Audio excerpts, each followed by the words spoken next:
It's a little after 8:30. I will reconvene the meeting of April 9th, 2014. As you recall, we went into recess until Commissioner Kenney can do some research regarding misuse of a county credit card. Mr. Chairman, since she isn't here, why don't we close this meeting and convene today's meeting? Can we go straight through? Well, according to our agenda, we could have public input, but we're not supposed to start a regular meeting until 9 o'clock. She's here. I know she's downstairs. If you're here, if you're open for public input. Not yet. Okay.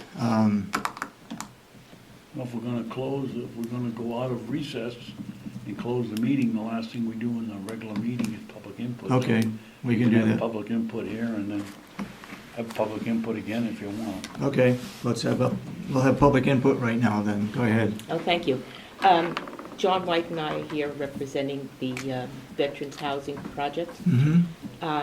Excuse me, Dr. John White? John White. John White, thank you. John R. White. John R. Middle White. initial R. White. Okay. And you had, last time I was here talking about Friends, you had asked me at the end about the roof work. Right. I brought it before our group, our membership, and we talked about it a little. And what we concluded is a couple of things. Number one, we first would have to get in touch with our architect and also the builder that we're working with.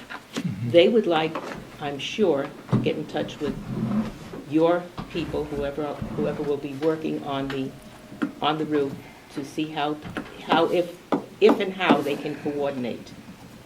And so, at this point in time, we're not ready to say yes or no as to your proposal, but rather to see if we can make some sort of coordination between the two. Okay, I'm not sure. Could you clarify that a little? Well, little what more? you said, what you According to asked, our proposal, meaning you to... asked that, you said that you're going to be working on the roof. Yeah, And would we, We're going to have to, yes. yeah, and would we like to join you, since we're going to have to do something oh, on okay, I got you. on the roof? All right, yep, So at this Yep. point, we're not prepared to say yes or no in either case until we know more about how the roof is Yep. going to be done, how Okay. much you're proposing that it should cost, and that sort of thing. And will it work into something that we can join? yep. Join. I understand now what you're talking about. Okay, I'm sorry. Yep, yep. I was, it's all Okay. on my mind, doesn't necessarily mean it's always on your mind. Yeah, yeah. Yeah, we did ask that question. We will be putting out an RFP as soon as we have time to put it together, Okay, to tear down the two wings on this side and put a new roof on the total core section. so at that time, if you would get in touch with us, and we'll try to coordinate our people Okay. so that they can speak to whoever it is that you hire to do that work and see if there's any way that we can work together at all. Okay. Go ahead, Commissioner.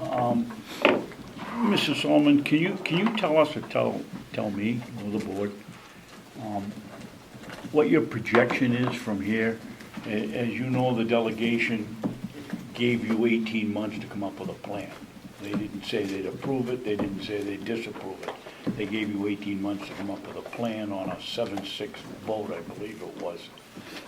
I'd hate to see you put in all this effort and have two members that weren't here come back and vote against it, now being 8-7. Now, what are your plans from here? Are you going to give us a full plan of what you want to do over there and then present it to the delegation? Absolutely. Or We will do what the mission stated we should do, what the motion stated we should do. We are presently working, we're almost finished with the working plans. We are having as to money, we're having our very first fundraiser on Saturday over at the American Legion Hall in Conway, American Legion Post 46 on Tasker Hill Road from 1 to 3. It will be both an informational meeting as well as a fundraising meeting. There will be a Chinese auction, and we hope it will bring to more information to the public as to what we're doing and why we're doing it, etc. And yes, we will be ready with that information at the proper time, and I will present it to this arena here in the select commissioners meeting prior to the time that we have to deliver it to. Are you having any delegation members attend your meetings, or trying to get them to come? So No, of course, our meetings are open and certainly they're welcome.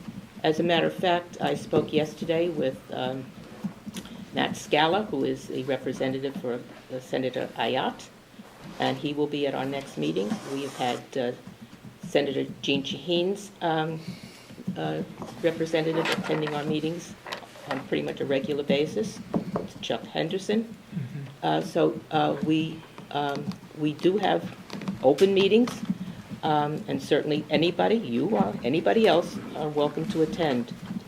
Usually our meetings are held here at the new nursing home, Mountain View, but at 11 a.m. But this next meeting, because it's a kind of a work session type meeting, well, we're all work, but we're going to be in at Bridge House in Plymouth, because that's also a veterans transitional housing project.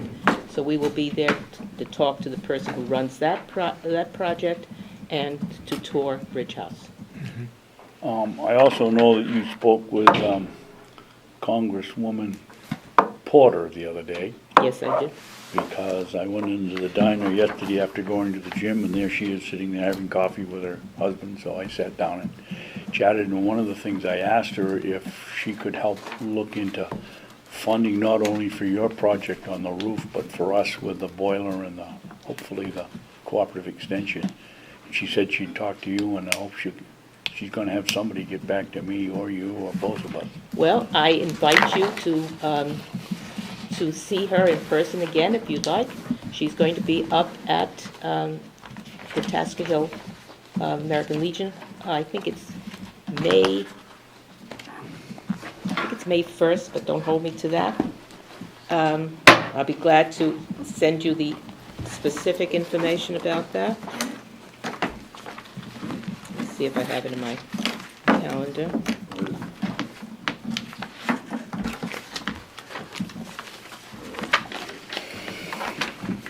Yeah, it's May 2nd at noon. She will be at The American Legion, May 2nd? May 2nd, American Legion Post 46, May 2nd.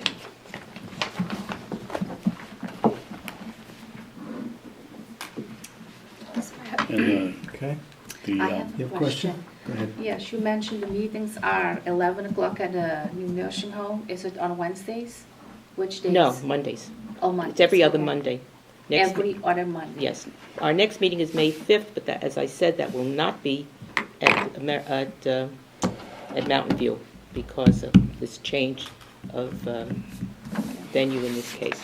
But it'll be 2 weeks later at Mountain View. Okay. Anything else? Got more questions? have you found out anything that might help us with the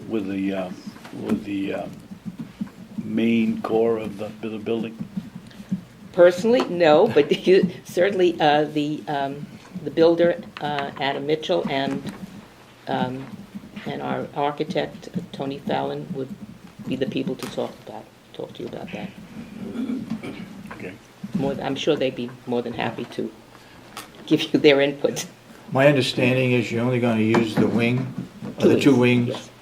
nothing else in the core section? Absolutely nothing. They will be closed off Yeah, from the core section. They will be permanently closed off from the core section. okay.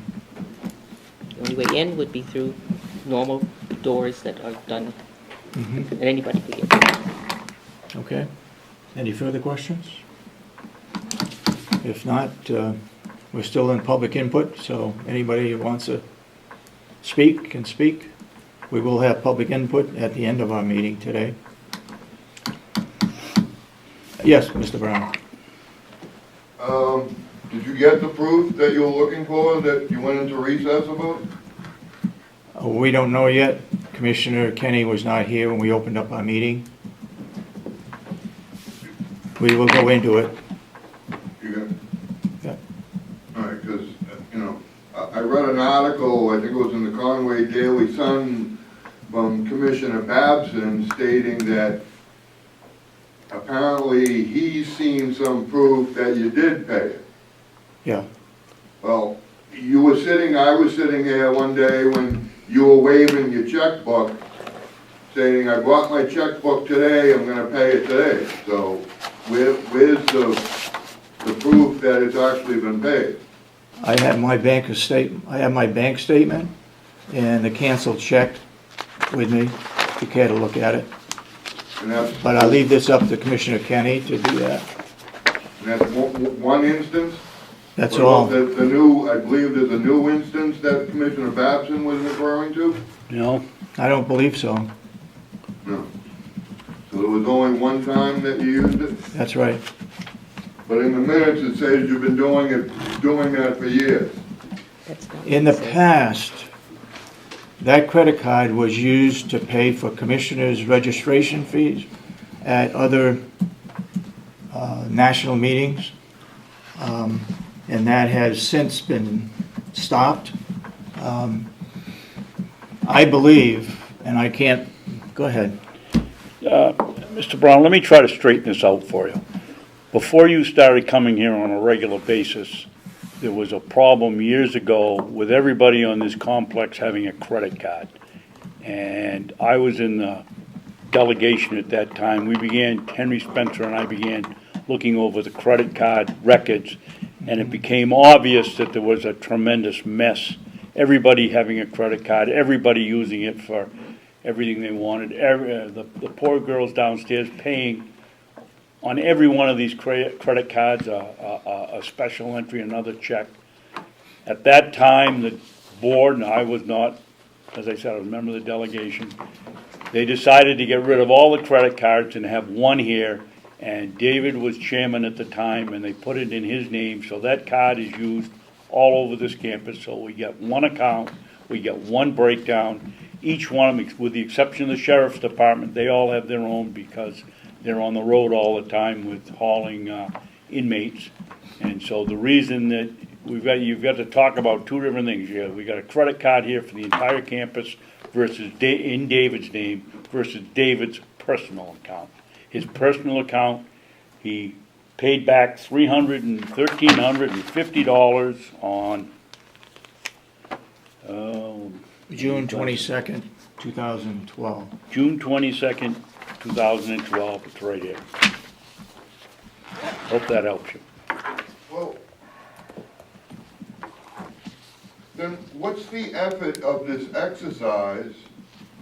Because you recessed the meeting until there was proof. Now you've reconvened the meeting without, I don't understand the whole effort of this exercise. That you said you were gonna recess the meeting until you had proof. You Yep. don't know whether you have the proof. Now you're reconvening the meeting without the proof. So what's the effort of this exercise? I don't get it. Commissioner Babson?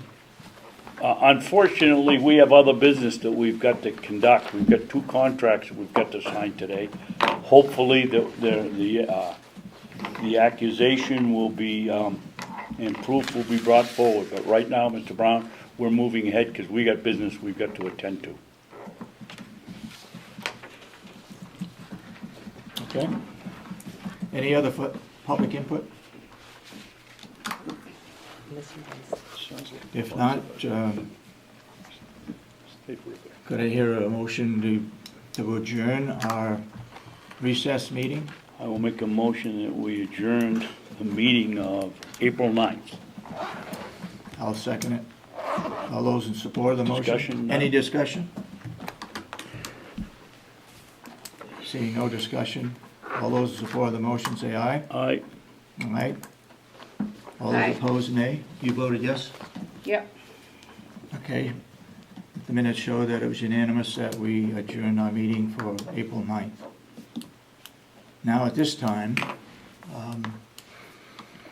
we'll open the meeting up for April 23rd. And we have an agenda. If you haven't had a copy, there should be a copy on the table.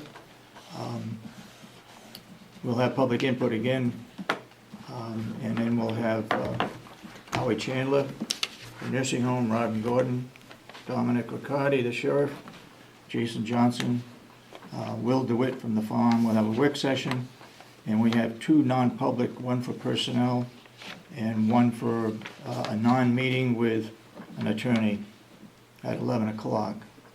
And that will be, I believe, by phone. So, with that said, I'll open it up again for public input to start this meeting off. Thank you for coming. Thank you. Keep us up to date if you can. Oh, certainly. Okay. More than happy.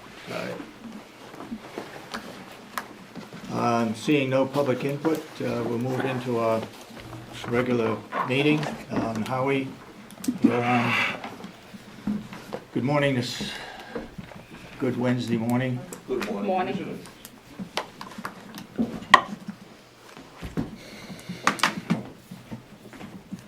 You have some program updates for us. I do, and I have, just to be sure, I have it in writing for you too, so. Thank you.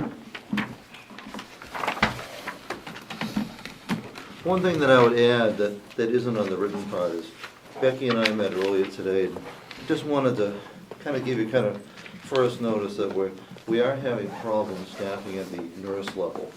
And we're looking at different strategies for how. Lack of nurses? Lack of nurses. We have 22 FMLAs, family medical leave, that, not all nurses. So we have a large number. 22? 22. Now, Wow. so. Currently, people out on leave right now? Huh? Exactly. Not all nurses. But it is a problem, and it's not a problem unique to us. The other county homes are, in many cases, experiencing much greater. But it is a problem. And so we're looking, and Becky and I met, we're gonna be negotiating, hopefully working out something with Carroll Brody from the well, I guess it'd be the Lakes Region Community College, to see if we can't run a program, an online program here. And we also wanna see if we can't, perhaps working with Patty Kane, our in-service and education coordinator, develop a re-entry program for nurses that are out there who maybe haven't worked in the last few years, are reluctant to get engaged, but we might be able to help them back in. Yeah. So we have to look to non-traditional means because the typical advertising has not been fruitful. Yeah. If I could add to that, I went, it was last week, I guess, I went up to White Mountain Community College, gathering that they had, and I talked with the director up there saying that we needed nurses. Their program was suspended a year ago. Yeah. They couldn't get it accredited apparently, but they're gonna be starting up apparently this fall for a nursing program, so that may help. We're hopeful that's the Berlin program, we're Right. hopeful. Right. What's being complicated is actually a problem actually at the state level with the Board of Nursing. They're effectively phasing out LPNs. Hospitals are already doing it. Hospitals are actually phasing out RNs who don't also have their bachelors. And that leaves long-term care a little bit in the lurch. So we want to be sure, especially that the state system through the community college doesn't abandon us. So my fear with the Berlin program, I know they're restructuring with the idea of turning out RN BSN program. I'm hopeful that we can convince them to not abandon their LPN program as well. Have you made that known to the Board of Nursing? I believe Becky has through her DON group, Directors of Nursing group. But we're gonna start looking at that formally. Has your affiliate, county administrators, They have nursing not. homes? They No? have not, but I'm gonna be bringing it to them, but not wanting to be held hostage even by the larger group. Want to see if we can't negotiate something with the Berlin program Yeah. down temporarily to look to see if the Laconia program might look to us as a trial program they seem to be very progressive there with online training. So to the degree that the program would be sponsored by Lakes Region Community College, but the instructional part, the practicum part might be here, and that we could work collaboratively. I know the director over there, and I'm hopeful that we might be able to work out a trial program. But I do want to bring it to the affiliates, which I think will be, I'm not sure if that's next week, or I think it's the week after, Yeah. to see if we can, as a group, try to exercise some influence on the Board of Nursing, to see if they might. Don't we They might- have a member of, a member from the nursing home on the Board of Nursing? And then we do on the Board of Examiners, but Oh. not on the Board of Nursing. And is that, I want to say Debbie, The nursing home examiner representative right now is Steve Woods, but it's Oh. soon to be Ted Purdy, oddly, the board has to meet in order to approve Steve's successor. oh, I thought we had an LNA that was on the Board of Nursing. No, we don't. That would be desirable if we did. I can't think of her name. It's not Eldridge. Oh, I can picture her, but,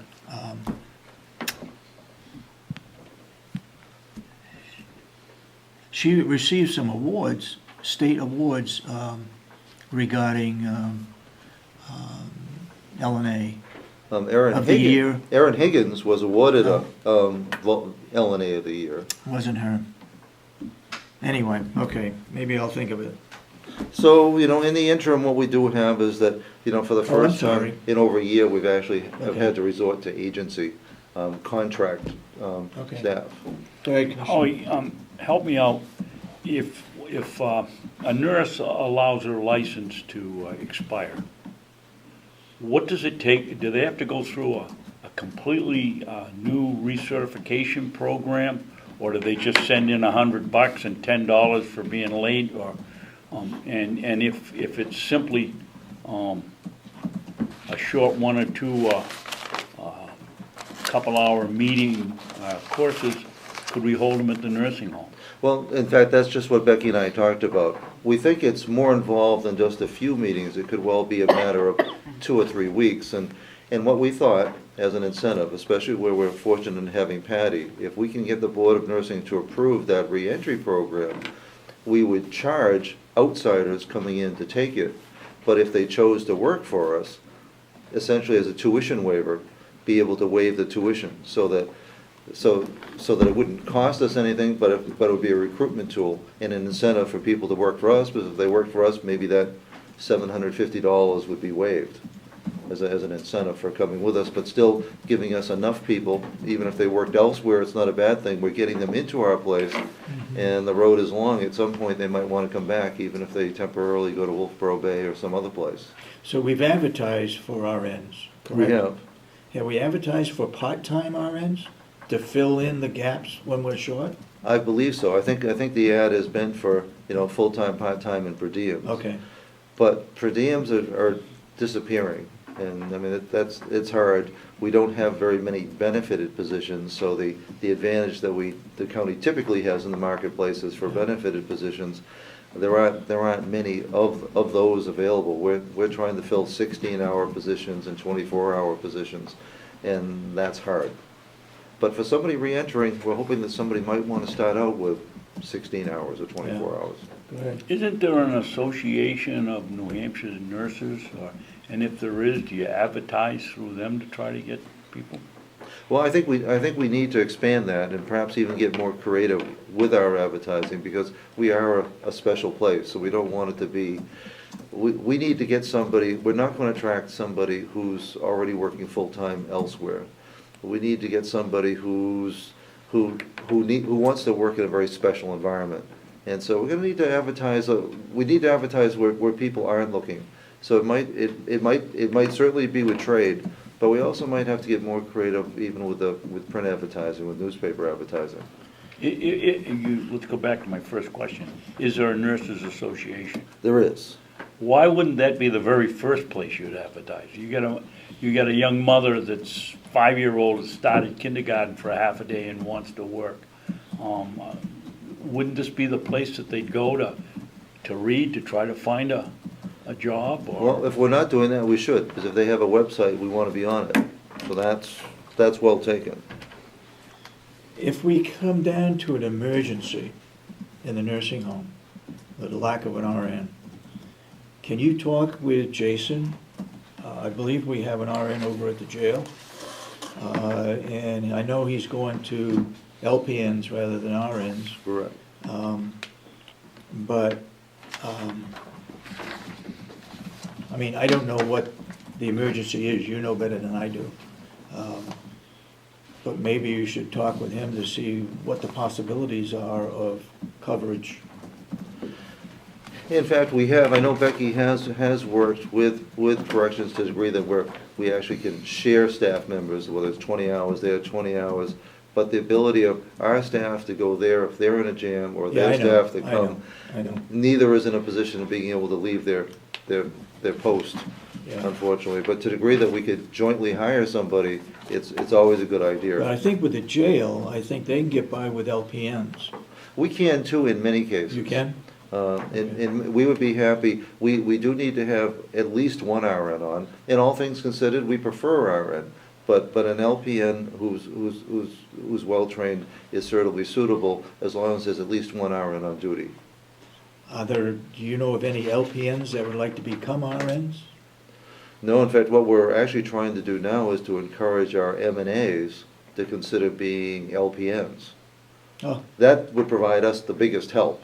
That would give us the greatest flexibility to take somebody we already know, who already knows the people, who's doing 3/4 of the work, to be able then to fill a crucial role. So Becky's going to be encouraging, and we're going to start looking at whether or not there's anything with tuition assistance or reimbursement or loans that might make that possible. But mostly, we need to find a program that's Yeah. going to be convenient for them to be able to enter.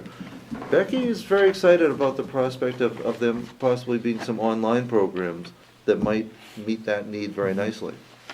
there must be some other community colleges in New Hampshire that has nursing programs, other than Berlin or Laconia. Well, I know Concord does, the technical school there. Yeah. But I'm hopeful that Laconia might be being smaller, might be the most flexible. When Berlin gets going, I'm sure we can do something with them, because we Yeah. naturally draw from North Conway, and they draw heavily from North Conway. Right. So that would actually be the more likely, but it's been disappointing that their program is at least temporarily on hold. Yep.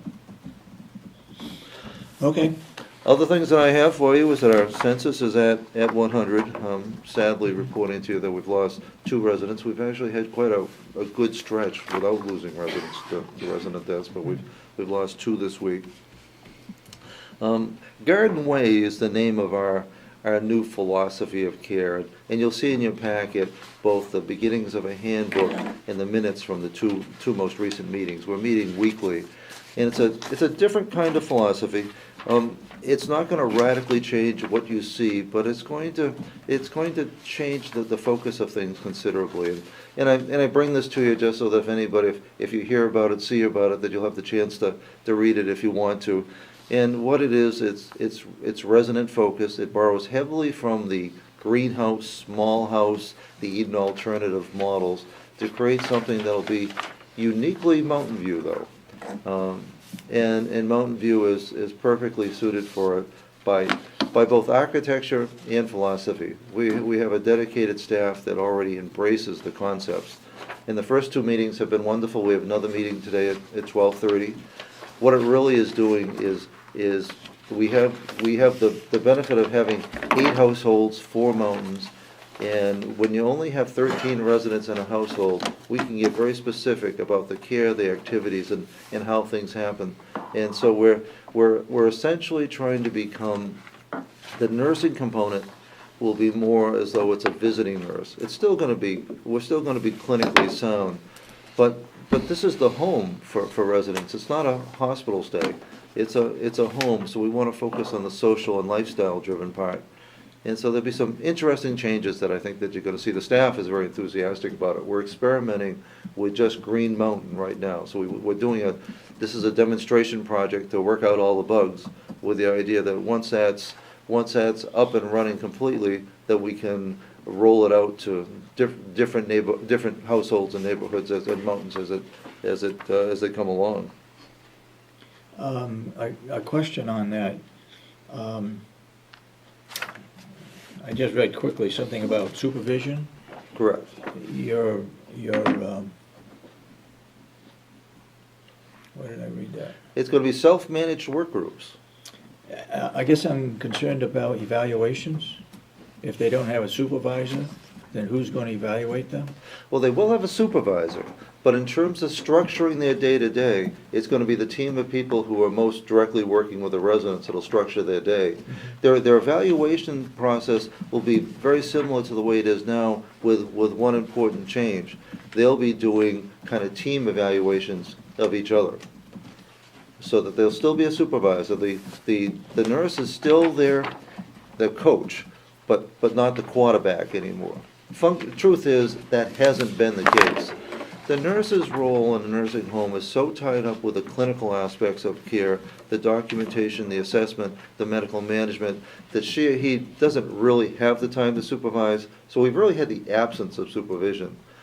Self-manage, these people, this group of 4 or 5, now are gonna be held accountable, and their quarterback. To who? To who? Well, they're gonna choose a quarterback essentially each day, but they'll still be responsible to Becky in the clinical. They'll be increasingly more actually accountable to me, to the nurse supervisor, but it's gonna be for what they do and how they do it. And they all understand, this is a basic part. With great freedom comes great accountability and responsibility. They're actually gonna be held to a higher standard for documentation and accountability than they are presently. In the present system, it's top-down. You know, the nurse supervisor, the charge nurse is essentially responsible for his or her charges. And it's not very clear into that what they're supposed to do. Now the charges are gonna be responsible for what they do and for documenting it. It's actually going to make them easier to supervise. And their accountability is gonna be much higher. Did you have a question? I do when Howie's was speaking about some other things. Okay. Go ahead. So do look through that information. There's quite a bit there. We're still in the exploratory stages, so you're seeing the work in progress. And it actually has to be that way, because what actually gets decided has to be by the actual people that are doing it. So rather than saying that, here's the handbook, and this is what you have to do and how you have to do it, this group actually has to develop and be part of the whole discovery process. And they're doing a marvelous job. It's only been 2 weeks, and they're fully engaged. Most of the changes are intuitive, and they're already doing it. Some of it ends up just taking a different perspective. You know, with a resident-focused perspective, we need to know not just what Mrs. Jones's issues and needs are today, but to properly care for Mrs. Jones, we should know where she went to high school, what she did for work, what she liked, what her favorite flowers were, what interest in music she has. We should know as much about her and appoint somebody to kind of discover that and to put that in a format where we can all do it. Now, we do social history. It's not that we don't do that at all, but an awful lot of that is learned by individuals and carried around in their head.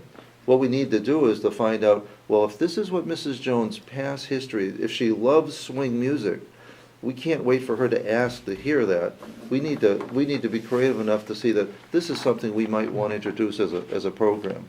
So none of this is going to be radical, and interestingly, none of it involves any expense. We're not increasing staffing, we're not decreasing staffing, we're not buying project books, this is revenue neutral and expense neutral type of change. And your staff has time to do this? They love it. For most of them will say this is what they have always wanted to do, to have the freedom to do this. And we've started small with just one mountain, and a difficult mountain as if it can work there, because many of the residents have very challenging needs. We're comfortable that it'll be easy to apply in the other mountains. Again, I was just reading through this. Visiting nurses. Do we use the visiting nurses at all? We do not. Is it something that they do or they don't do? No, they wouldn't, because they wouldn't be reimbursed for it. Okay, So the closest that we have to a visiting nurse would be a hospice nurse coming in. okay. But we're gonna be treating our nursing staff as though they were kind of like a nurse, in the classic greenhouse, and we're not trying to aspire to be the classic greenhouse. The nurse knocks on the door to be allowed in. Our nurse is still the supervisor and doesn't need to knock to come in anywhere. But we're trying to treat the people not as though they're there for they're not there primarily for their physical needs. They're there because they're living there and they need assistance. To the degree that they need assistance with arthritis, diabetes, any other problem they have, the nurses are gonna deal with that. But the nurse is no longer gonna be responsible for their quality of life. The team, the green team will be doing that. Other things for you, we've started with, working with the Kingswood Regional High School with the School to Work project. So we have our first student volunteer that's coming in 4 days a week, working. He's already very experienced in culinary arts, and he's working with Rob in the dining room. And this is a good collaboration with Kingswood. Is there any way that we could compensate for the individual? I notice he's unpaid. Well, he's Well, she is unpaid unpaid. because it's training. What Rob's hope is that, if somebody gets this experience, it becomes somebody that we could then hire separate from the program. I don't think the program, in the limited amount of time that somebody's here, only about an hour and a half a morning, doesn't lend itself to compensation, but Rob looks forward to it as a recruiting tool. Okay. LNA course has started. We have 8 student LNAs that have started with Patty. We've changed our lab, and that's actually gone very well. Relatively speaking, it's a major change. When you change your whole lab, it's gone, Becky's been great about planning ahead for it, along with, Renee Mattson and Medical Records, who coordinates an awful lot of the lab. So that handoff has gone very smoothly. And it results, the good news is, it results in more frequent pickups and significantly reduced costs. Number 6, Commissioners Award. A while back, you asked me to put together the outline for an award the commissioners can make at National Nursing Home Week that'll be coming up the second week in May. And When is that? Second week in May. Second week, okay.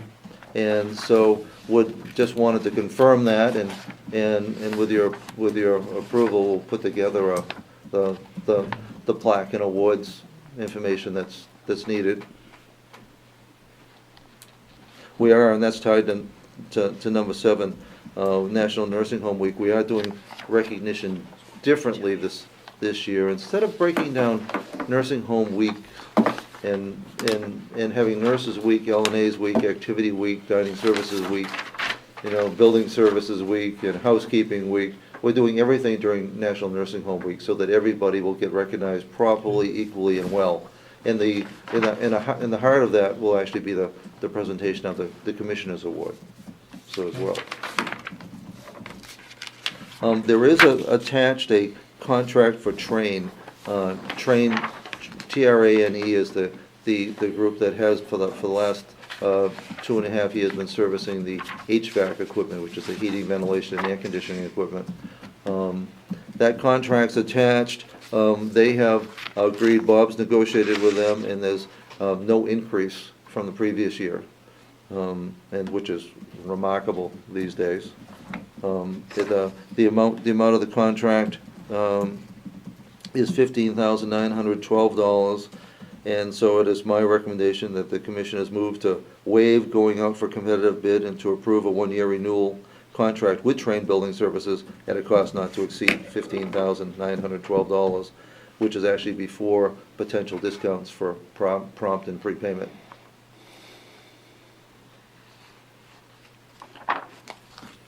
It's in our budget. It is. And how long have we had these Train on board as our, Since the building Contract. opened. You recall, David, that last year, somehow we worked some kind of an agreement with the jail that if they got both of them, they would reduce their contract. right? And I think this is the price we got with if we went with both of them. We ought to ask Jason when he comes in if he's heard from them also. Okay, let's wait till Jason comes in and we can talk with him more about it, because they do have train. Because as a general rule of thumb, if we can, having gone out for competitive bid, rather than go through that each and every year, I always see the trigger for going back out to bid is when there's an increase in price. If we can maintain the same service at the same price, that's sometimes a good time just to. Doesn't say that in the law, though. No, that's why it would take a unanimous, Yeah. no, that's why you'd have to look at it separately. Yeah, go ahead. Howie, I'd like to sit down with you and Bob about this, because every 2 or 3 weeks, 4 weeks, 5 weeks, I sign a pretty good-sized check for train, for fixing this or fixing that. I'd like to know what is covered in the contract. I mean, they're not only doing, I guess, our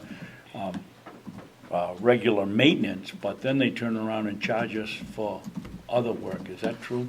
Well, it's true, but it's for cause. The work that you're referring to was ice damage on the roof that was actually covered by insurance. So Train was covered in beyond the scope of their contract to move one of the rooftop units at their expense, repair the damage to the roof when the ice had tipped it. So they were paid separately, but we were paid separately from the insurance company for because that was treated as accidental damage. But ordinarily, in the course of things, there are no bills to Train. That was tied to that moving 2 rooftop units to. No, I think you'll find we've signed 2 or 3 more bills. Okay, why don't we, But a meeting is a good idea in any case. you wanna Yeah, do that yeah, I'll do that. with Bob and Jason? Well, I guess Bob and the salesperson for Train would be more appropriate. Okay. Yep. Just want to add something. I think first you need to read the contract before you start meeting with them. In the contracts in your packet that I gave you.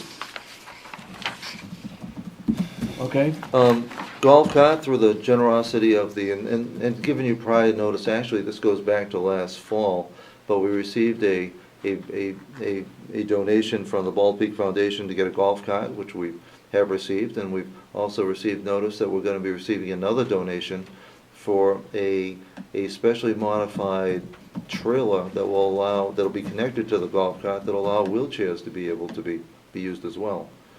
Oh, that's nice.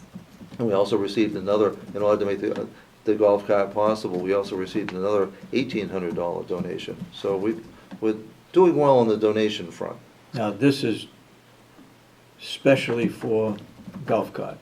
The donation that comes in is for a golf cart. That was specific, that was the terms, I wrote a grant proposal to Bald Peak Colony Okay. Club specifically for a golf cart, so it could not be used for anything else. Okay, They've expressed a So you willingness. can't take it home on weekends and use it for golf? Nope, Okay. I have never played golf, I've caddied. Now, Howie, don't I was tell a- us that. I was a caddy, but I was never a golfer. One thing that I do hope, when they were very optimistic, that if this is well used and appreciated, that they essentially encouraged us to consider going back to them for another donation. And we certainly plan to put it to good use. Veterans Park, item number 10, the Home Depot North Conway has actually purchased the materials that they need. There's some $4,000 in materials. It has not been delivered yet, and we're still negotiating with them on a time. That's gotten a little fuzzy. It's looking to be closer to the 4th of July than it will be to Memorial Day at this point. Item 11, Question. go ahead. Item 11 is your Home Depot donation, I believe. Nope, that's number 10. 11 is a Oh, I'm separate, sorry, you're right, there's is a another separate page. plant donation. I don't have the details of this, but had a very interesting meeting with Mr. John Day, a neighbor of ours down 171, along with a gentleman, Pierre, from actually a professional plant installation and maintenance company, I believe in Rochester. So they were up the other day, and and assess the Mount Washington Valley room, and I'm not sure of the details, but Mr. Day seems to be coordinating a plan or program for donation of serious indoor plants. And which is, and I'm not exactly sure the source or the funding, but it is moving forward. Howie, when I set this up for you people, Mr. Day told me that some group was gonna donate the entire thing, and they had a woman who specializes in indoor jungles, or whatever you call these huge plants they put in there, that she was also gonna donate her time and some plants, and I had my note here to ask you how that went. Where did you leave it? Mr. Day was up with this gentleman, and he is taking, Mr. Day seems to be taking the lead in this. So, right now, the plan is, this gentleman did the light assessment, so now he's gonna come up with a proposal for what plants are needed. And I take it Mr. Day has, but I know he's talked with other nurseries around and other people around, Yes, he has, he put a group together. which is wonderful. So apparently there is this group of whom I don't know who is apparently the funding source for this, but they want to rely on a professional assessment to find out what would flourish and work well in the light, in the space that we have. Did you, did you, excuse me, did you talk to him at all about outside plants? You know, he sells a gazillion daylilies and mums and things from his own yard down there. And did he talk to you about any of the outdoor work? Well, I tried to get the gentleman that he brought with him to talk about outdoor plants, but specifically I was interested in seeing whether any kind of hanging plants along the entranceway would make sense, and what kind of specialized irrigation we might want to consider. The guy he brought up the other day was strictly indoors. While he knew about outdoor plants, he wasn't interested or knowledgeable about it. But that might be somebody else that Mr. Day is gonna be having back. Okay. Will you keep us up to speed on what happened Oh, with that? definitely. This could be, because we're talking about plants of the size this gentleman was talking about. We're talking about donations we're talking in the thousands of dollars. Yeah, This is, I mean, a wonderful commitment. Have already met with staff, including the Green Committee here, because as we start looking at the Garden Way program, oftentimes you'll hear that the 3 plagues of aging aren't arthritis and diabetes. It's loneliness, boredom, and helplessness. And the goal here would be, and I talked to John Day and this gentleman about it, setting up a program. We'll never have the residents taking care of such a big investment, but they could well assist somebody in doing that. And in doing that, be able to take tremendous pride in knowing that they're involved. Even if their role is that of a helper, being part of taking care of something could be very important. So we want to turn it into not just a decoration, but something that's also an activity. Yeah. Mr. Moore did some of that when he was able. By the way, how's he? You know, Gunny, I call him Gunny, he was a gunnery sergeant in the Marine Corps. Right. You know, and Gunny is still at it, and his bench is already out back, so Really? he has his garden out back. He didn't want to take care of everybody else's, he's got his spot out back, and Good. he's looking forward to another busy season out there. Another question I have is, why wouldn't something like this go through the Friends of Mountain View? It probably will. Then it doesn't, it's their bookwork, their, Well, the real reason. whatever they have to The do. real reason why it will, and probably why the golf cart will as well, is because the Friends of Mountain View is the only tax exempt entity that's associated with Mountain View.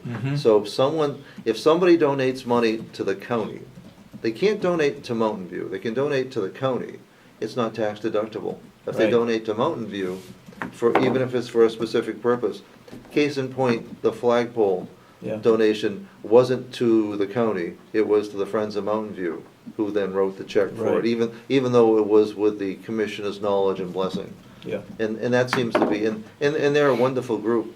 And as you heard at 2 meetings ago, the Just Desserts program Yeah. was wonderful, not just because it raised $1,000, but it brought in new people. It also served as a wonderful activity for some of the residents. Okay. Go ahead.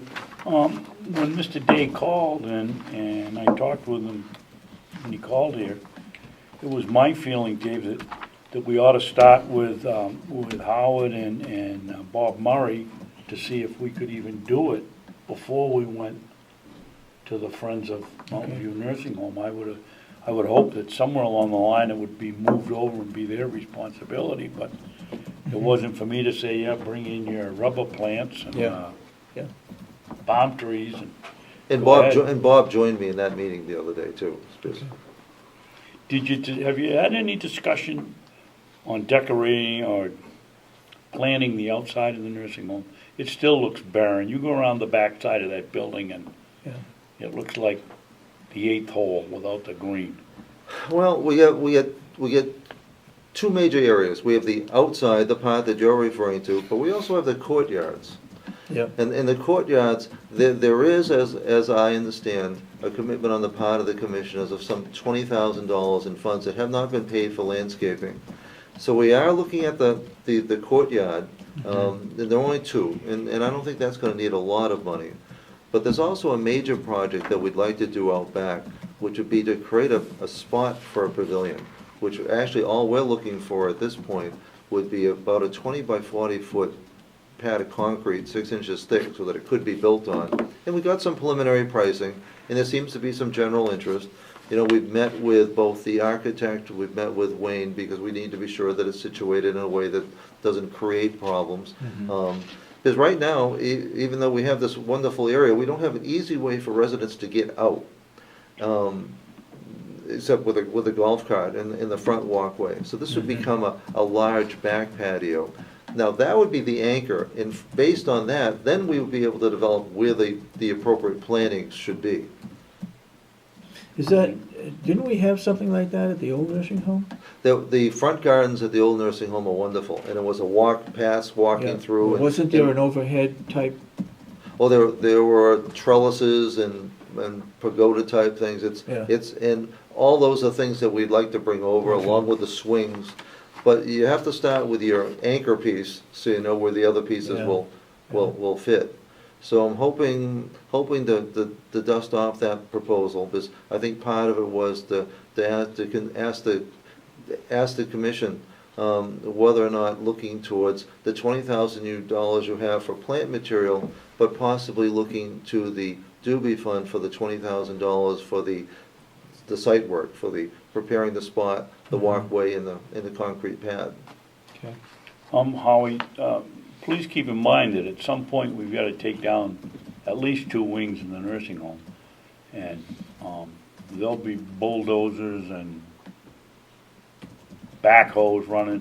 We've got to do something with that garden before we can take the wings down, so We don't should- let it go until the last minute. We should start right away, getting as much of that material out of there as we can, because it's, when the big equipment comes, they don't have the patience to Yeah. wait.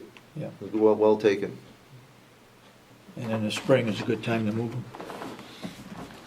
Item 12, Chronos, we had our first, live run with the last payroll, and by and large, it went well, but just to let you know, there were some issues with overtime that, in case you're here, but all in all, not a bad first run.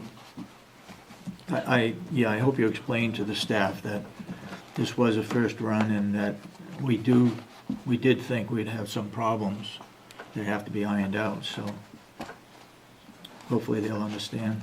I think for the better part, some were concerned that they have to wait to get paid for the overtime premium part. Okay. But it's all in all, it still went well. Item 13, the Mount Washington Valley Room renovations. We do have 3 bids. Bob and I are still going through them to compare them head to head. But hopefully soon, perhaps as early as next week, we'll be able to put bids before you. With 2 local bids, 1 outside large contractor. But hopefully that's been a project that's been not delayed, but has taken some time. But I think it's gonna be well within all the, except for one, all the bids look to be very competitive and consistent with what we might have expected price-wise.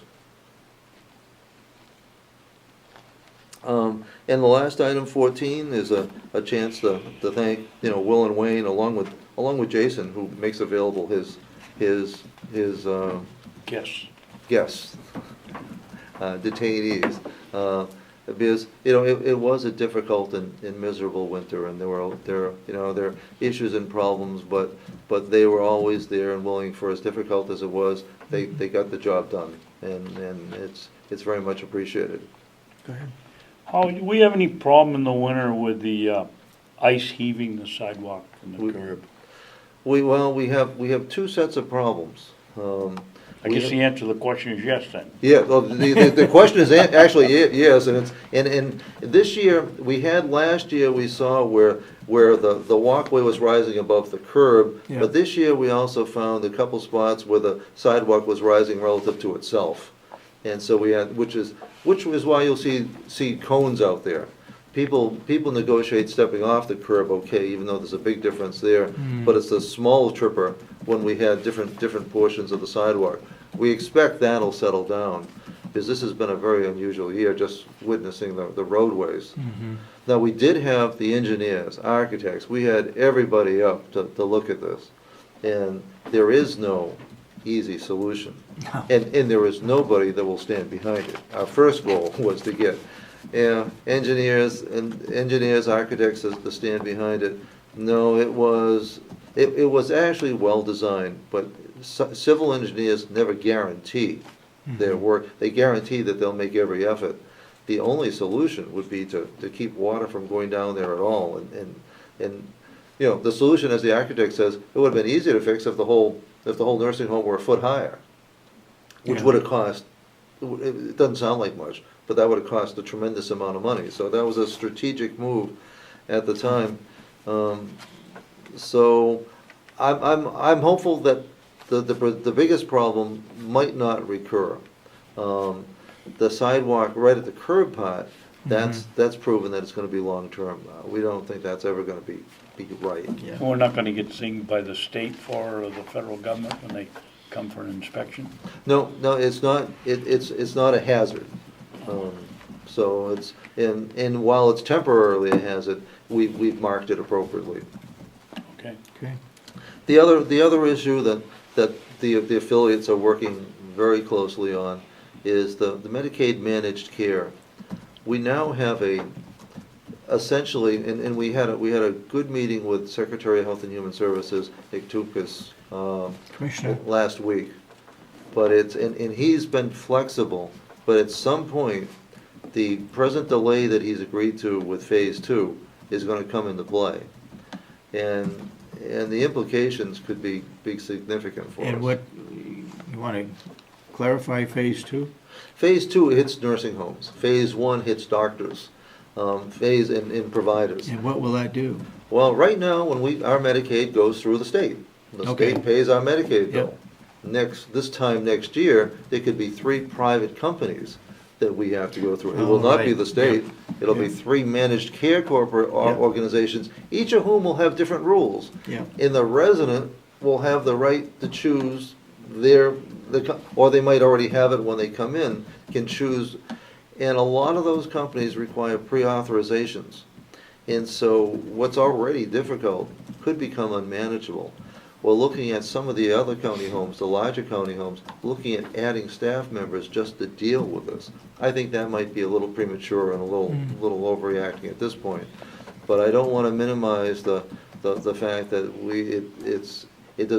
none of this is going to be good in terms of, it's not going to increase our revenue, and it certainly is likely to increase, to some Paperwork. extent, our expenses, because we'll have unreimbursed expenses.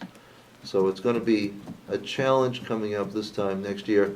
The good news is, up to this point, Secretary Tumkus has been invisible. He's been unwilling to commit to the nursing home side. He jumped in with both feet last week, and so and he is a good guy, and I think he understands now. I think he thought by dealing with the healthcare association instead of that they were representing the counties as well. So I think there was an honest misunderstanding. He now is very willing, along with his staff, to deal with the counties directly. So at least we know we won't be blindsided. We're not sure we'll have good news, but we won't be surprised by it. Did he predict as to when this would take place? He wouldn't commit. What he is saying is that he can't keep it indefinitely, because his budget is predicated on doing this now. Now, and which is very telling, as we all picked up. Well, why should it matter to his budget? Well, this whole thing is about the state saving money. This is about driving costs down to the county, or to a different level. So, I mean, everything about this is, there's a bottom line where the state is gonna pay less, and either care is gonna go without, people are gonna go without care, or it's gonna be driven down to the county level. So, we're all a little tired of the counties having to pick up the slack of the state. The state makes the rules and the county pays the bills. Look, just one little correction, that he's a commissioner and not, What did I call it? you call him a secretary. HH. Yeah, he's commissioner of Health and Human Services. Commissioner, okay. Did they used to call directors secretaries? I forget. No. I might be dating myself. That's the federal government. Okay. I stand corrected.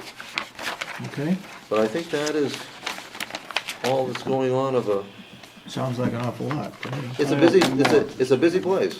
Go ahead. Howie, we have been, being inundated from a woman down in Deerfield for a 91A request. She wanted to know all our trust funds. I wrote her back and told her that we didn't have any trust funds. Apparently, she didn't believe me. And she's back now, so we need to find out from you. She was right. Are Please. they trust funds or are they not trust funds? You told us they weren't trust funds, they Right. were Well, donations. In the real world, they're not trust funds. But I went to the IRSA. The way the Secretary of State and the Attorney General define trust funds, it's virtually any donation that's been received. Now, the good news is, and this is the good news, they are for those purposes, not in the financial world, they would never be considered trust funds because they're not separately managed or reported. But for the Secretary of States, they are trust fund, and Paula dutifully reports to the Attorney General as trust funds, as them being trust funds. So she is right, but all the required paperwork has and always has been dutifully filed and is appropriate. Well, will you please send us over the list of the 2 or 3 or 4 that we have so that we can, or I can at least apologize to her that I guess they're not, in the grand scheme of things, trust funds, but in this state they are. And I believe I even Send the responded to her. RSAs, send the RSAs too. I mean, yeah, exactly. In fact, I've never seen such an interpretation of what a trust fund is, but for their purposes, for filing, which generates fees, because we have to pay for that. It is not in any normal discourse, a trust fund. So but this turns out that she is right, but the good news is we have done all our paperwork right along. Okay, well, we'll have to get back to her and tell her that's the fact. Whatever happened to our intern administrator that was spending time with you? Oh, she's still here every She's Tuesday still and here. Thursday. She has to do that for a year. And Oh. it's a big commitment. And so she's here, and she's actually been a big help. She's taken on different projects. We're actually very fortunate, because unlike a young person coming out of school who's never been in a nursing home before, she's a certified occupational therapist assistant. She's worked in skilled settings before. She's worked in long-term care settings before. So Kate McCracken is her name, and she's been a wonderful help. Partly we work her, and partly she takes on exploratory missions, discovering what's going on on different aspects of things. But every Tuesday and Thursday, you'll find her here. Okay. Any other questions of Howie? No. Okay, thank you very much. Thank you very much, Commissioners. Thank you. Okay, next on the agenda, Robin Gordon. Attorney Gordon. Good morning, how are you doing? Good morning. So this is just sort of a heads up. I mean, you listened to the Chief Justice, Tina Nato, speak a couple of weeks ago about the felony case flow project that's starting up in the state. and eventually wanting to have felonies start in the Superior Court. At the last chiefs meeting, it was also brought up that some of the towns, Ossipee in particular, they're having a real difficult time processing their cases in the court system because they've got so many arrests. They've had one detective, who is the prosecutor. And so they are actually looking to maybe couple with a couple of other towns to get a prosecutor, but to have that person be out of this office. I've asked for numbers. What are they talking about in terms of commitment of time? So we're talking about maybe it would definitely be Ossipee, and I don't know if Freedom or Effingham or some of the other smaller towns might be able to use that service. Excuse me, Robin, Go ahead. so that I understand, when you say work out of this office, you mean take one of your assistants and use it, or the towns hire somebody and Right, that they would- person They're works talking here? about going to their selectmen and asking for money to pay Okay. for a prosecutor, but have the prosecutor actually work out of my office. Okay. Do you have space? And, if this plan comes to fruition with the felony case flow, I mean, we're talking probably another couple of attorneys to handle that. And I know, and I was sort of surprised, the Chief Justice was very optimistic about, you'll have a bump up initially, but then early case resolution, her ECR program is supposed to get rid of all of that, but you still need somebody, and you need an experienced prosecutor to have that. And we're talking about, I think in Stratford County, they've got somebody with, considerable years on the job, and we don't usually have that luxury, in this office. People move on. So I don't know how that's gonna, who knows how that's gonna play out, but I just wanted to disabuse you of any This would be a hopes. full-time, were they thinking of a full-time person? I would imagine. And yeah, would they yeah. pick up all the benefits and everything? Yeah, Wow. it's to be ironed out. I mean, we're really in the beginning stages, but I can tell you for long-range planning, it's coming. This office is gonna expand. And in terms of where we're gonna be, I mean, I have grandiose plans. I would actually like in the future to have the office take over this wing of the building. How about the old nursing home? We've already been in one rat hole. Whoa. Whoa, And I don't know if there's- Refurbished and all? Yeah, new rugs. New roof. New roof, yeah. nice warm pellet furnace right there. Mm, Cold days, you'd be warm. Yeah. Probation would be next to you? Well, Probation department? It'd be really nice to have the sheriff's office probation and the county attorney's office in this building, have one law enforcement building. Good luck essentially. getting the delegation to fund another building for the rest of us. I don't know what the nursing home looks like over there. I mean, I haven't been in since it closed. Well, there's no question it'd have to be rehabbed inside, the electrical and the heating, but I have a question. we need to do some planning, because we're gonna put out an RFP to tear down some of it, put a Yeah, new well- roof on some of it, so we gotta get all our ducks in line, I guess. Yeah, things aren't getting any smaller. No, unfortunately. Where do you, in the future, what kind of dates are we talking about? And possibly expanding your office? 2 years from now, 5 years from now, Well, next year? maybe next year. I mean, she was talking about going to the legislature in the next session for legislative changes to allow felonies to start in the Superior Court.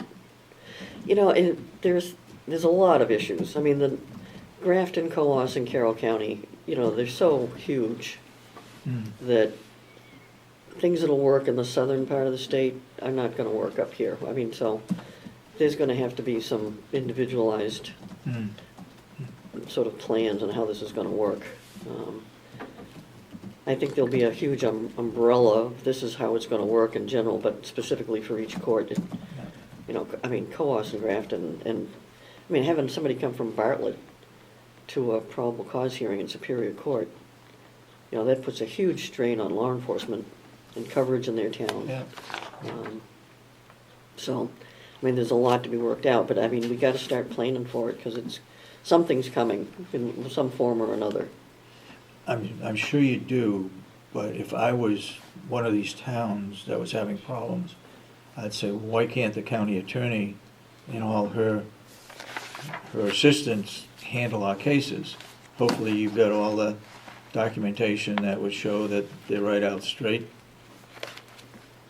Well, we get their numbers every year, that goes into the annual report. But, I mean, law enforcement, I think, will always have a place in the district courts, you know, for the speeding tickets and the Yeah. violation level offenses. But in terms of the felony and just prosecution, I think most of the towns are getting away from police prosecutors.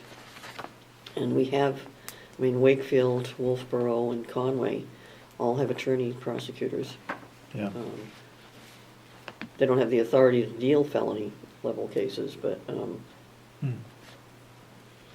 they're definitely getting away from that. And like I said, some of the towns that, Is there another way that the local police departments can handle speeding tickets rather than taking them to court? yeah, they've started, actually, there's a whole mediation program started now in the courts for especially speeding tickets. But it requires somebody to be there to mediate law Yeah. enforcement. Yeah. And it takes away from the coverage of the town, you know, things that you lose a cop for an entire day. And I think people are beginning to realize that, you know, we need our law enforcement officers out in the street, we don't need them in the courtroom. Okay. So I just wanted to give you a heads up. Okay. Anything else? I'll wait till next time. Okay. I'm waiting for some information back on some disturbing news, but Commissioner Kenney, you said you had a question?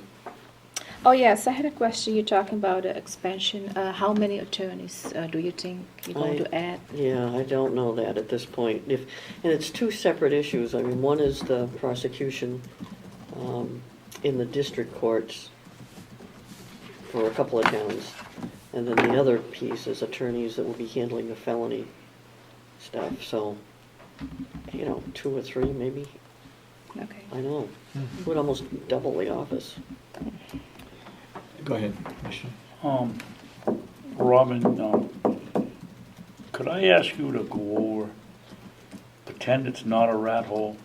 Yes. There's no cheese there for you. And just take a look and see if there's a wild chance that maybe your office could occupy a couple of those wings. You need separate offices, and that's a perfect setup. But it isn't a Taj Mahal, I'll go along with you there. Yeah. But so that we thoroughly check out all possibilities No, I'd be happy before to we do that. tear it down. Yep. Yeah, Yeah, no, I think that's that's a good fine. point. Because we're not only talking about offices, we're talking about storage space. Right. You know, Yep. we're out of Yep. that now. Yep. Well, if you could do that, I would appreciate it. I would be happy to do that. I know, either a year ago or a couple of years ago, we talked about putting all your files that are in the vault on digital or computers. Are we going to advance on that, or Well, what's the I- holdup, or Yeah, I guess. what direction should we go? Well, the IT committee is working on that, but I understand the delegation took the money out of the budget for it this year, Yeah, Yes. which is, which means hiring a person to do the work, basically. yeah. And it has to be an experienced person to know what documents they need to, Oh, no, we could scan everything. We could, I mean, as long as they're pass a criminal record check and are bonded. yeah, You know, I don't want somebody with a criminal record in there, but, yeah. you know, somebody that, yeah, I mean, some of the really old documents I would hate to shred because they're really historical. They're amazing. Are we talking Pre-Miranda. about shredding them? Well, to get rid of the paper documents and some, we can scan it, and we scan everything in now. So it's gonna be going back. Yeah. Let's make sure everybody understands we don't have a contract out right now to shred the No, we don't. county attorney's records. No, we don't. No. Do you have a problem with putting him in a electronic form No. out of the business? No, we're doing it now for all the current stuff that's coming in. And we put And everything on disk. Where does it go to? Who's your server? Who do you use for the server? It's our server we have through the county. So you have your own record storage. Yep, And you have a backup. yep. Why then aren't you going through your old records and storing them and then Because I don't shredding have the person to be able to do that. I don't have the body that can take the So time to just do that. You could do it if you had an employee. Yep. Okay, thank you.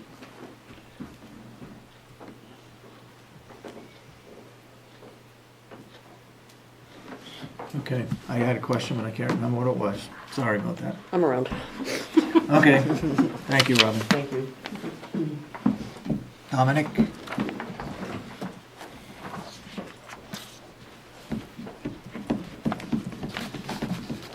Robin, you had a thing about communicating with the court across the street. Did that materialize at all? I've talked to John Rich about getting it all done. It's all done? No, getting it done. Oh, getting it done. As soon as the budget was passed, I said, You had it in your budget? had it in the budget, it was Okay. approved. So it's in the works, is all I know. I got the dreaded blue screen of death on one of my computers about 2 weeks ago.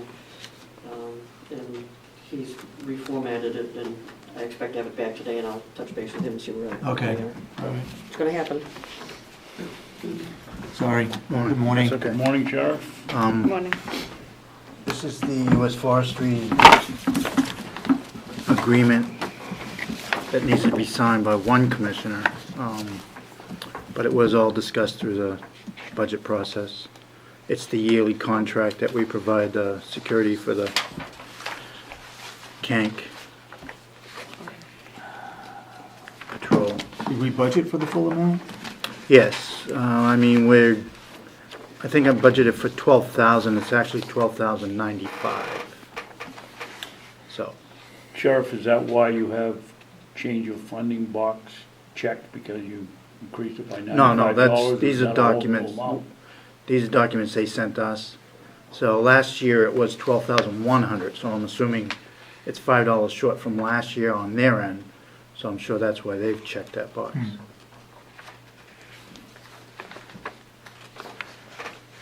But it is money that goes out that they send right back, so it's a wash, basically. It is a what? A wash. A as far wash. as There's no county dollars involved in this. I'm sorry, this is which contract? The U.S. Department of, what is it, Agriculture? Go ahead. Forest Service Agreement. Tom, what are the strings? Excuse me? What are the strings attached here? We gotta give a half an hour a day to the officer to feed the bears, and we gotta pay them overtime? No, this is all The paid by dog, or them.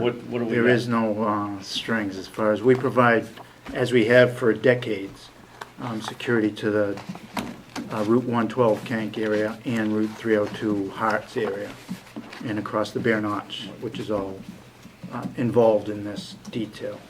You have, So it's you have basically a given route, do you have a given time schedule, or when they have to do it, or? No, it's typically on weekends, Saturday, Sunday, Saturday nights. What does the contract say exactly? That you have to do so many hours, or No, who they- dictates the weekends? They provide the dollars, and we... $60 per hour. Right, it's paid at the detail rate, Right? and we provide the patrol unit. It's usually an 8-hour shift. There is typically a couple day shifts on the weekend and a couple night shifts. And this continues from basically Memorial Day weekend through Labor Day weekend. Is typically when this all takes place. And then there's a day here or there that we may go out there extra, depending when July 4th falls on. We may provide the day out there also, because those are typically the busier time periods.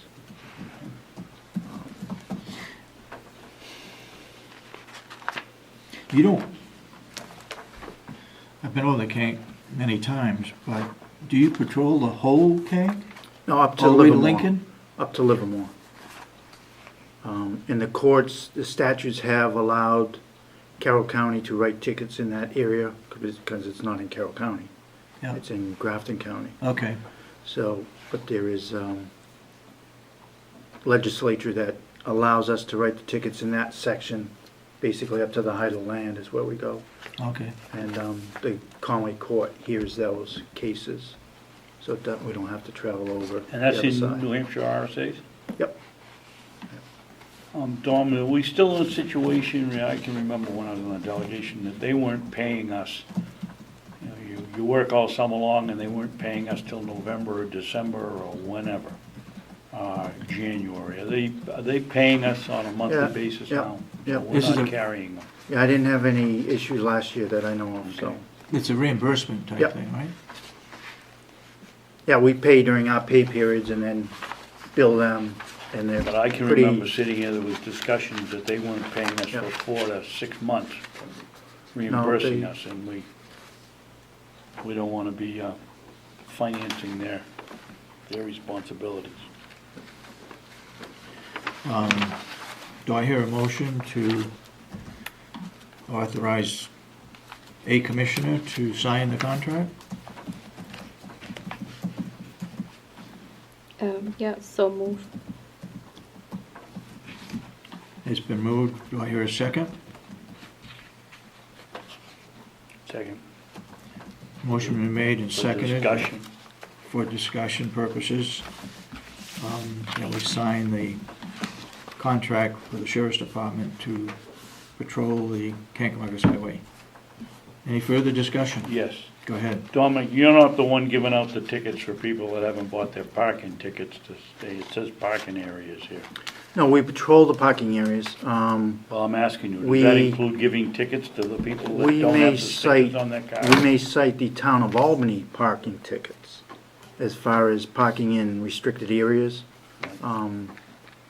Because they're, as you know, if you've been out there, they overflow the parking lots, and they'll stop parking on the grass areas where it's posted restricted parking. So we will hand out Albany parking tickets, which go to the Albany Town Hall. That money goes to the town of Albany.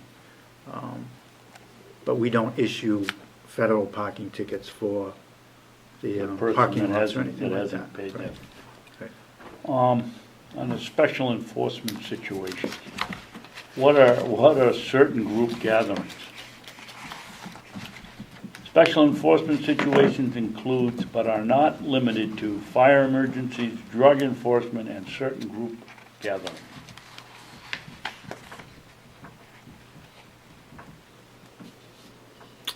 Don't know.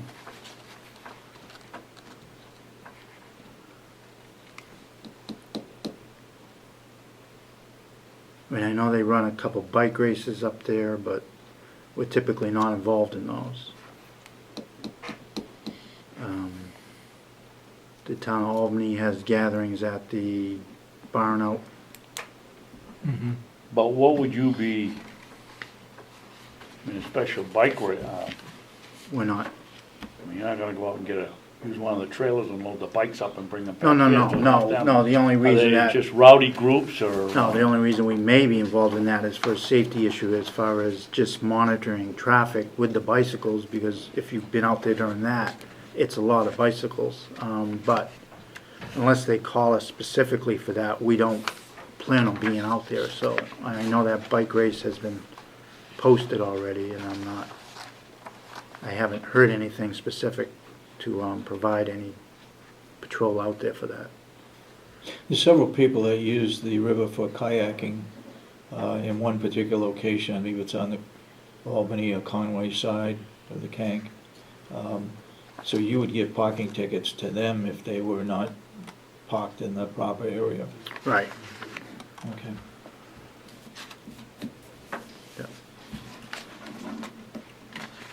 So really, you have the authority to go in to a campground if there's a rowdy group that's there at the request of the campground owner? Yes, yes. That's a separate security issue in itself, because the concessions are not the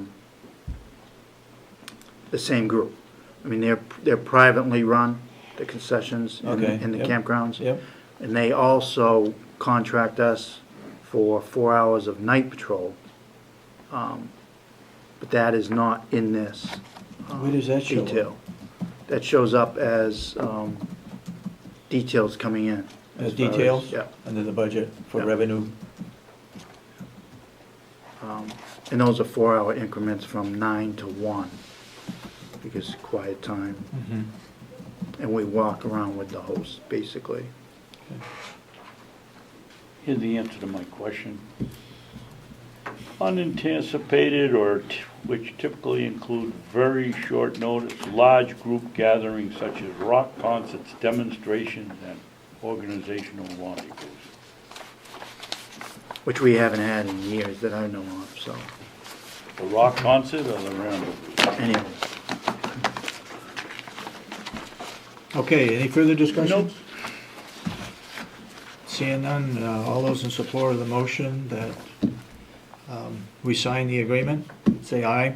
Aye. Aye. Then it's unanimous.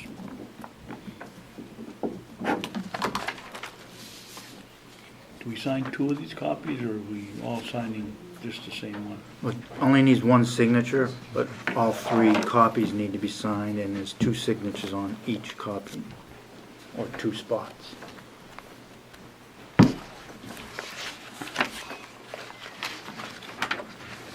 So each commission need to sign one?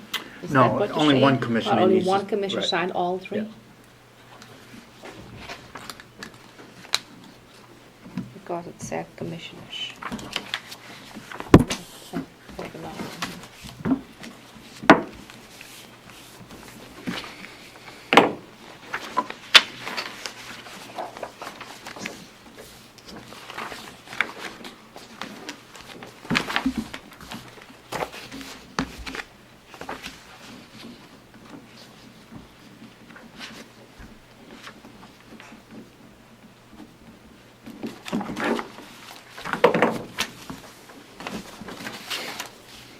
And then this is a copy of the contract that myself and Deputy Rowe, as the shop steward, have signed. So, Say that again. the copy of the union contract that Oh, okay. our office has signed. Actually, I should give that to Asha, she's responsible for the sheriff's department. What is it? The sheriff's It's a contract It's a with the union union. contract. Oh.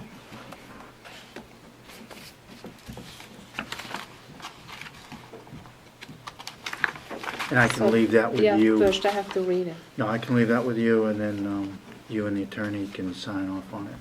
Okay.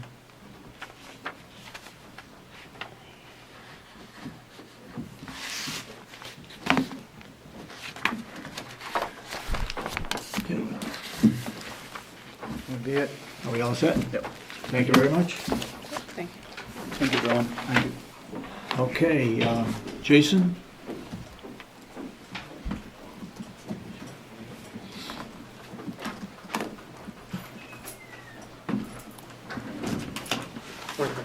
Good morning. Morning.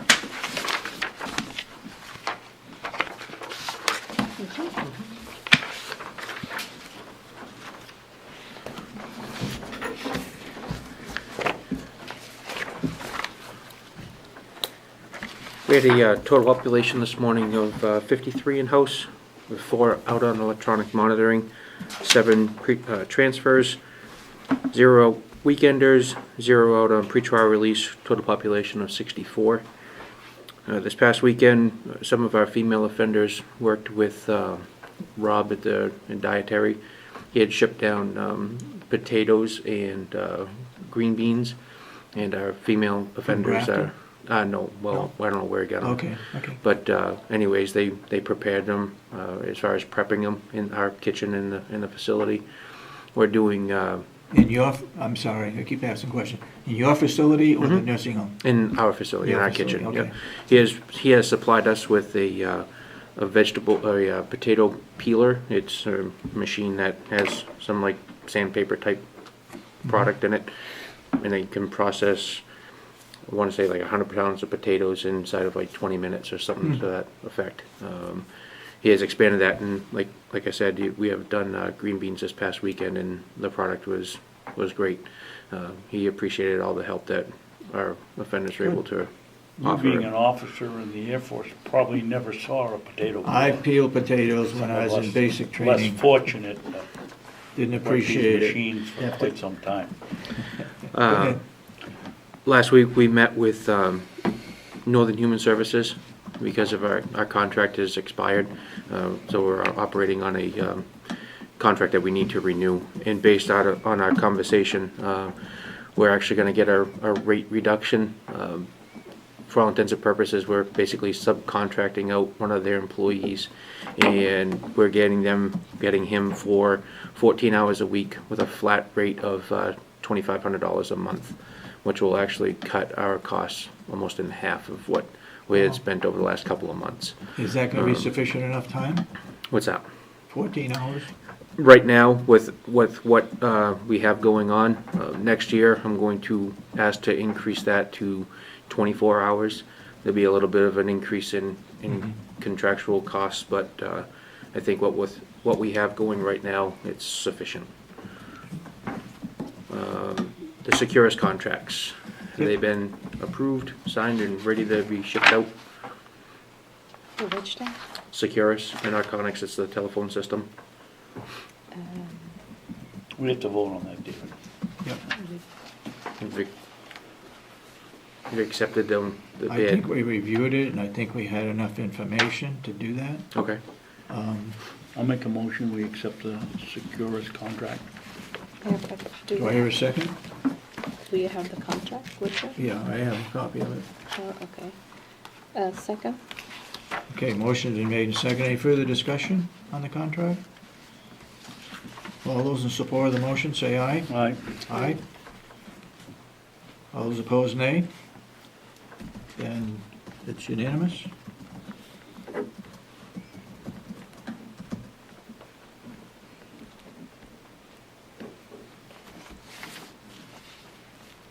So we accepted that. For how much is it again?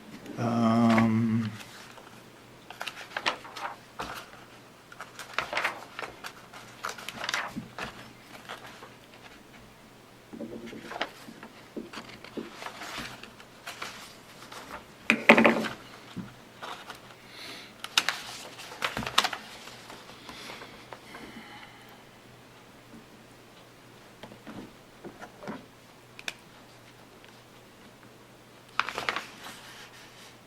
It's all based on local calls and Okay. prepaid, collected debt. This is the one that we discussed about We 5 or 6 already weeks went. ago on, We already went over the whole. and we ended up reducing the cost to the inmate, but we kept the same amount of revenue.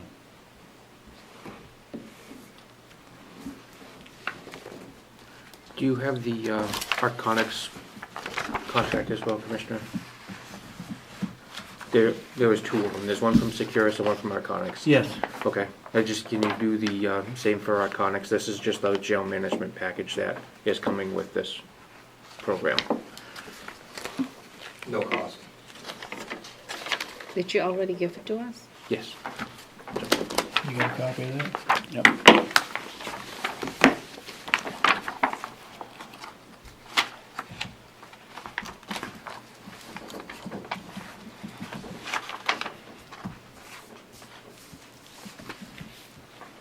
Jason, is Arconics the company that changed its name recently? They haven't The changed one- their... One of them that we had, or we had a bid from somebody to change their name. Who was that? Well, we had DSI that changed to Global Tel Inc. That's what it was. Okay.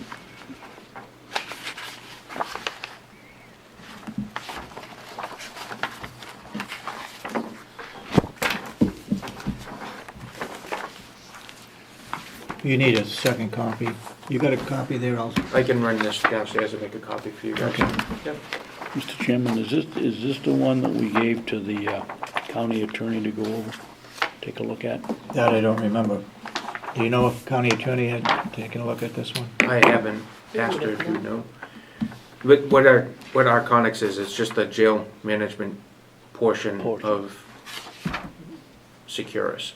So the RFP, we got a phone system and a jail management package. So the contract. They went is the- together. That went together, yes. So with signing that contract, it will allow us to move forward on bringing in that new jail management package.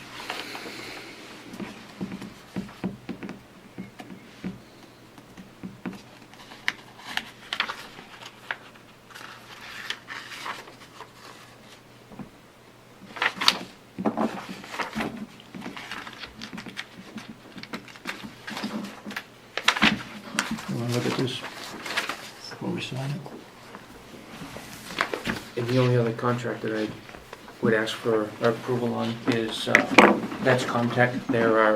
They handle all the security end of the operations. That's just a renewal. They're not increasing the price from last year. So it's just a contract renewal for a maintenance contract for this year. They'll come out once a year to do a site visit, and we also have them hooked up so they can diagnose any type of issues over the internet. It was budgeted, right? Was it talked about in the subcommittee? No, it's just a service contract renewal. Okay. 7,200, That's what it- 7,000 something. The Arconics contract, is it a renewal? The Arconics is a new contract Oh, because this it's a is new? new company coming in. That's Okay. just a renewal.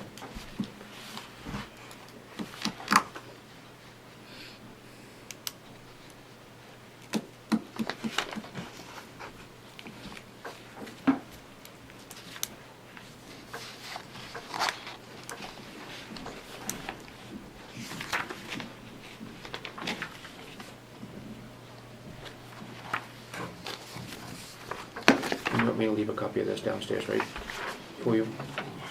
Yeah.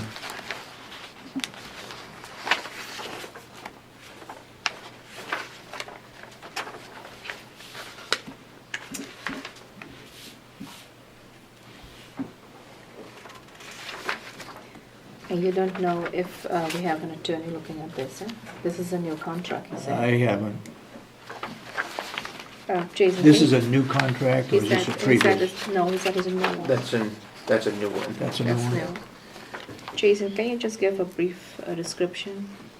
Arconics is the jail management side, so it's everything that we, as far as gathering intake data, all of our incident reports, housing classification.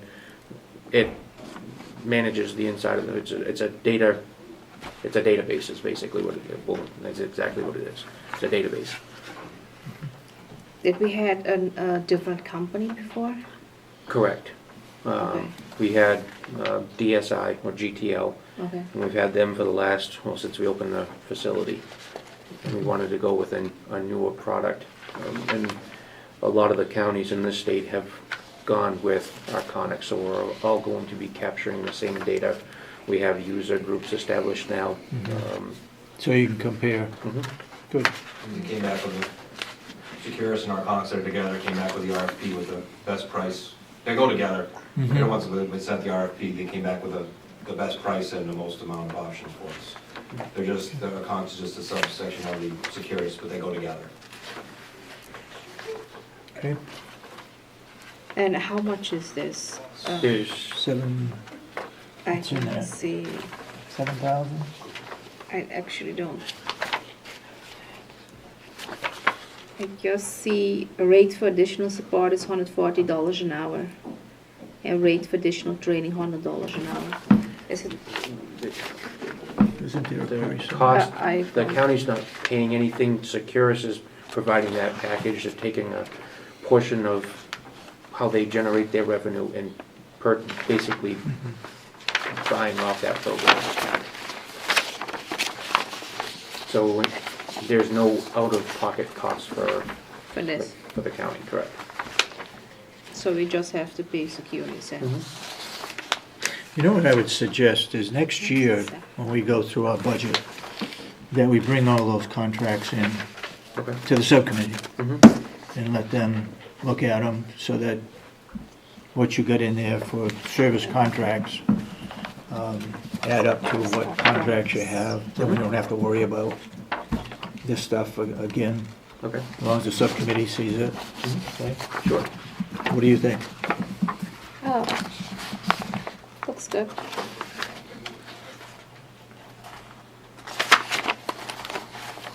Do I have a motion to accept this portion of the contract? So move. Do I hear a second? Second? Have you seen this at all? Yep. I've seen it, You've seen it? yeah. Any further discussion? All those in support of the motion, say aye. Aye. Aye, then so voted.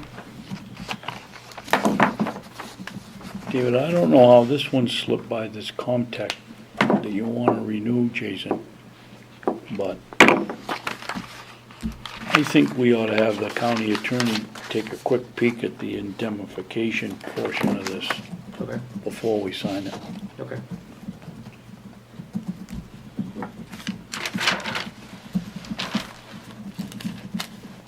Customer shall defend, indemnify, and hold harmless contact with successors, assignees, assigns, and employees from and against all claims.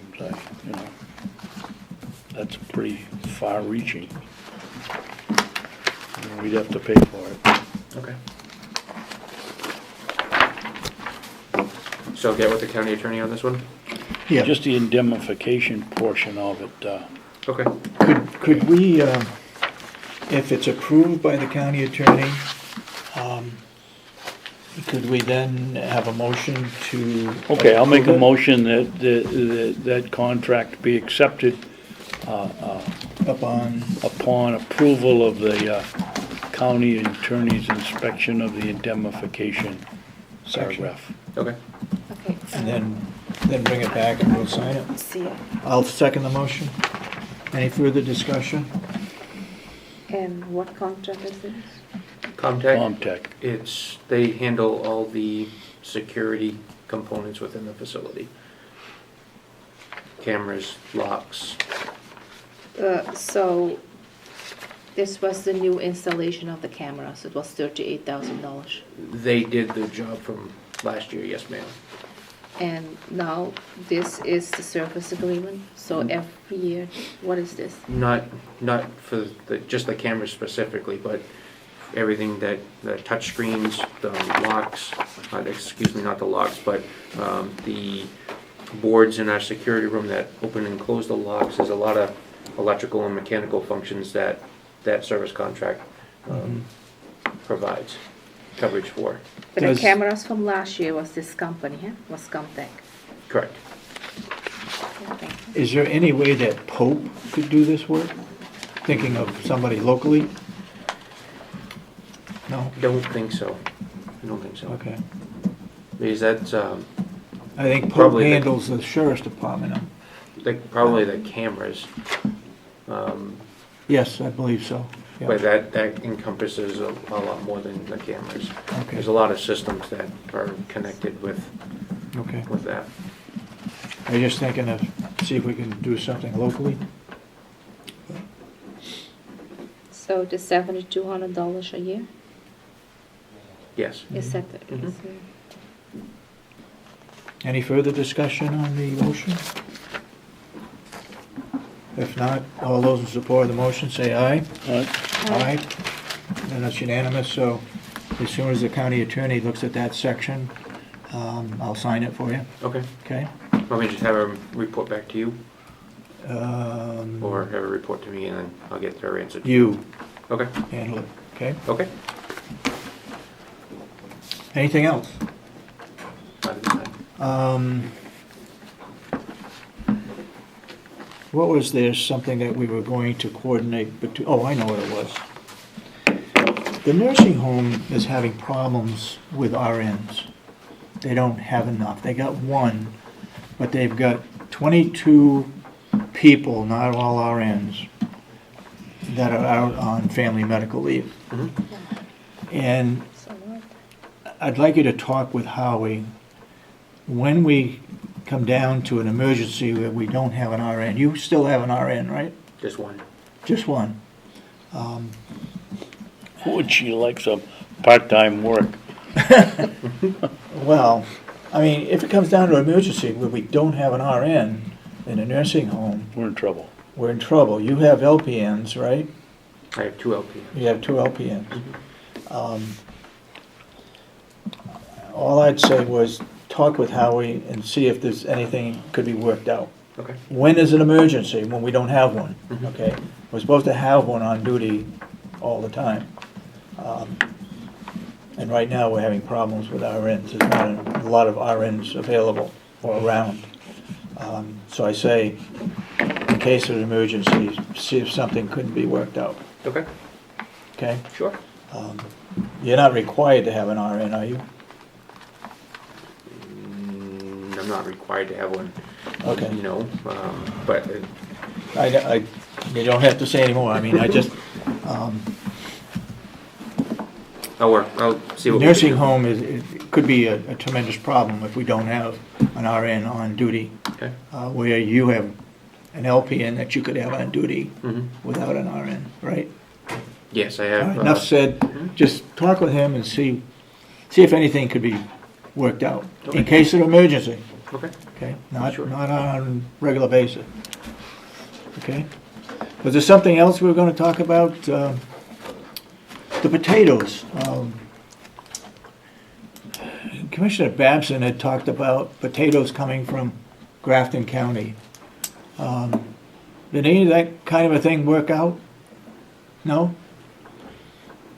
No, I Potatoes guess from Grafton County? They have an abundance of potatoes. I don't know where we buy ours, but it would be nice to support them in their agricultural endeavor, provided we're not paying a huge premium.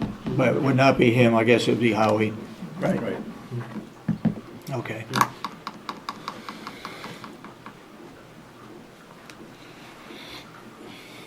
Okay, anything else regarding the jail? Anybody got any questions? No. Okay, thank you. Jason? And Jason? Wait a minute. One thing. Go ahead. We didn't do reports today, but we had a graduation for Thinking for Change 2 Saturdays ago.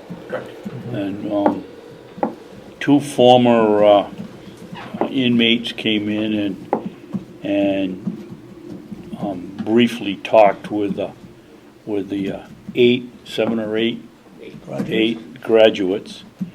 This program we've had 15 graduates, we've had 13 stay out of trouble. 1 came back on a technicality and was back out very shortly, but basically it's 13 out of 15, which is a much higher percentage than the rest of the institution. The ceremony was very nice. It was attended, Representative Ticehurst came and Representative Schmidt came. Representative Schmidt gave a very impressive off-the-cuff talk to the inmates. This was the first one with a woman in the graduating class. It's very nice, and it doesn't cost the county a cent. Ian Phillips, is it Lieutenant, Sergeant? Sergeant Phillips has really taken this thing over and done a very, very nice job. Frankly, I don't quite have the confidence and the level of confidence in this group that I've had in the past, but maybe that's purely numbers. But thank you very much, and if we can continue to generate the results that we've had, we should be expanding programs of this nature. Also, the two young men that came back gave us a very good suggestion, and that was they felt they'd be better off with their firsthand experience to come back in an hour or two during the program, which goes 12 weeks, rather than on the day of graduation where the inmates are waiting to see their families that have been invited, which I think was a very appropriate and suggestion. But thank the two Jasons and Ian for a very nice job, and Batch for what appears to be so far a very successful program. Thank you. I would second it. You had said something about an awards program. Is that, We're doing an awards program on May 8th. Corrections Officer Week. We'll present something next week. We have something all written up. We okay, can present it next week. okay, very good, thank you. Did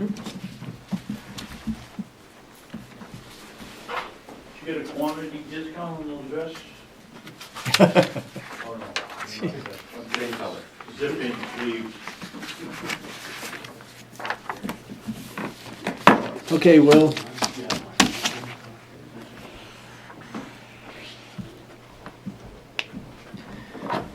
Good morning. good morning. Morning.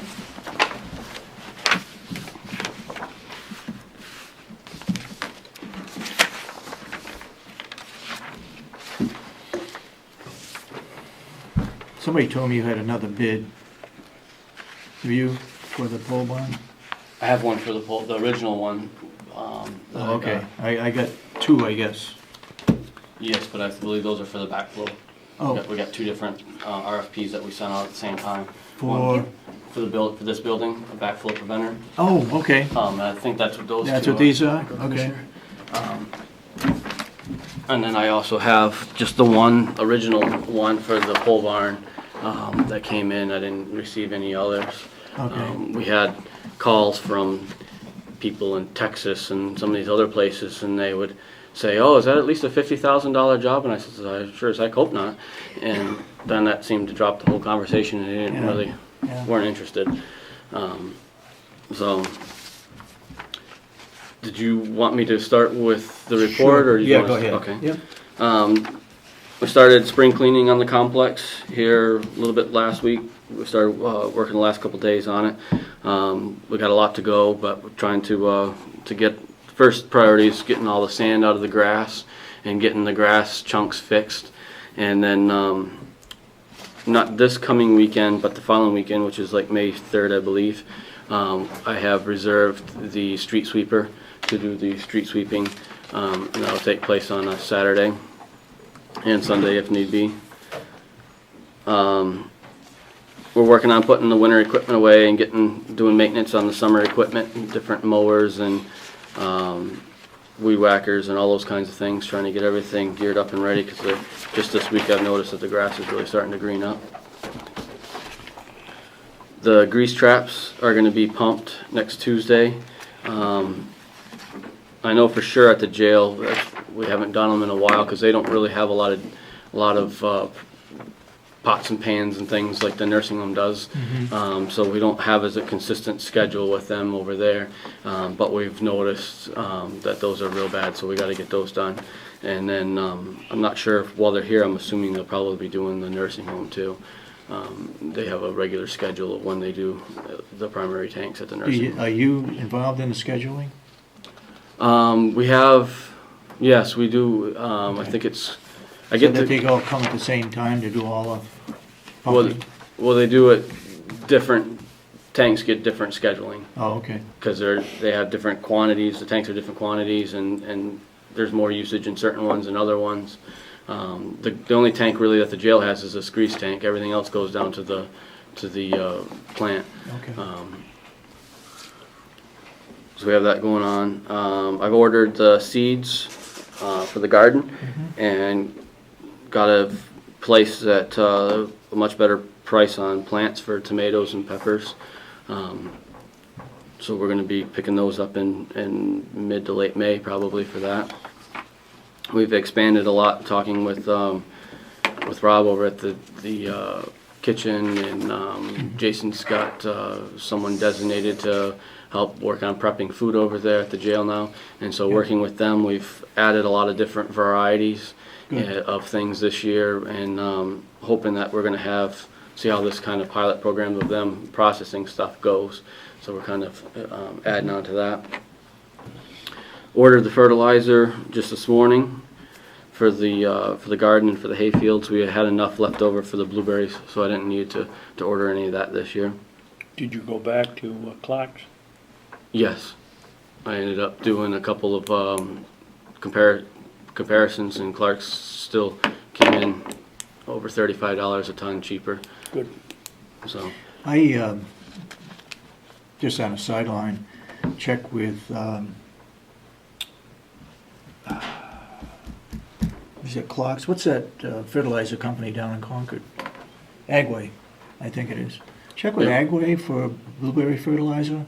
okay, They seem to have it in stock, yeah, and you could get it right then or delivered then. right.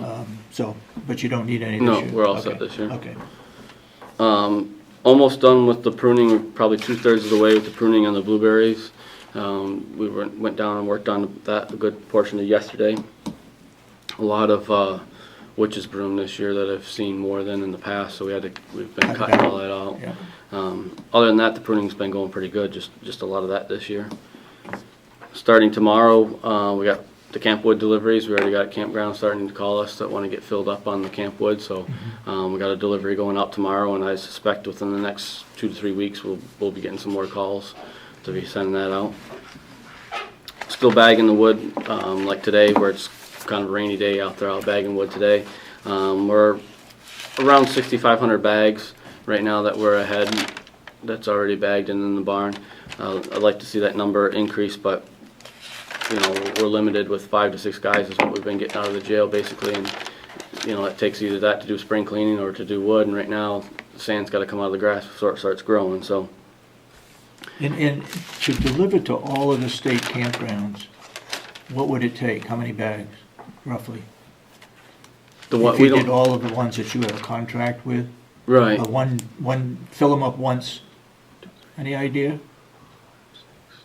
About 2,500 bags and some. So you got plenty to carry it through for a while? Yes, yeah, Okay. yeah, we got a good buffer.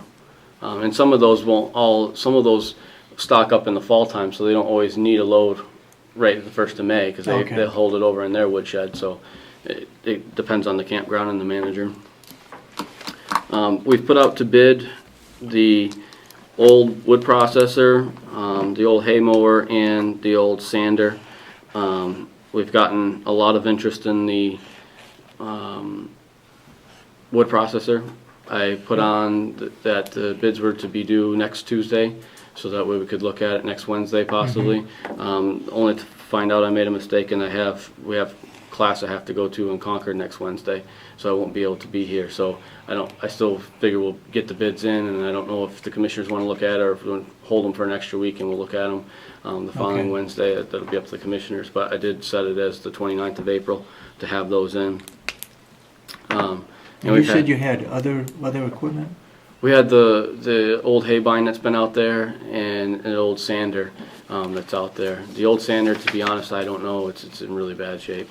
We haven't had any interest in it at all, and there's a good chance that we'll probably be scrapping that because it's really bad shape out there. Okay. But and then the old hay bine, I think I've had 1 or 2 people call me about it, so I don't know if we'll get any interest in bids on that or not. Go ahead. The other option, Willie, is the Pasumpic auction is coming up. If you contact Town Line Equipment, they could probably tell you more about it. Yeah. And you might be worth it to throw it on a trailer and drive it up to Pasumpic. Let them unload it.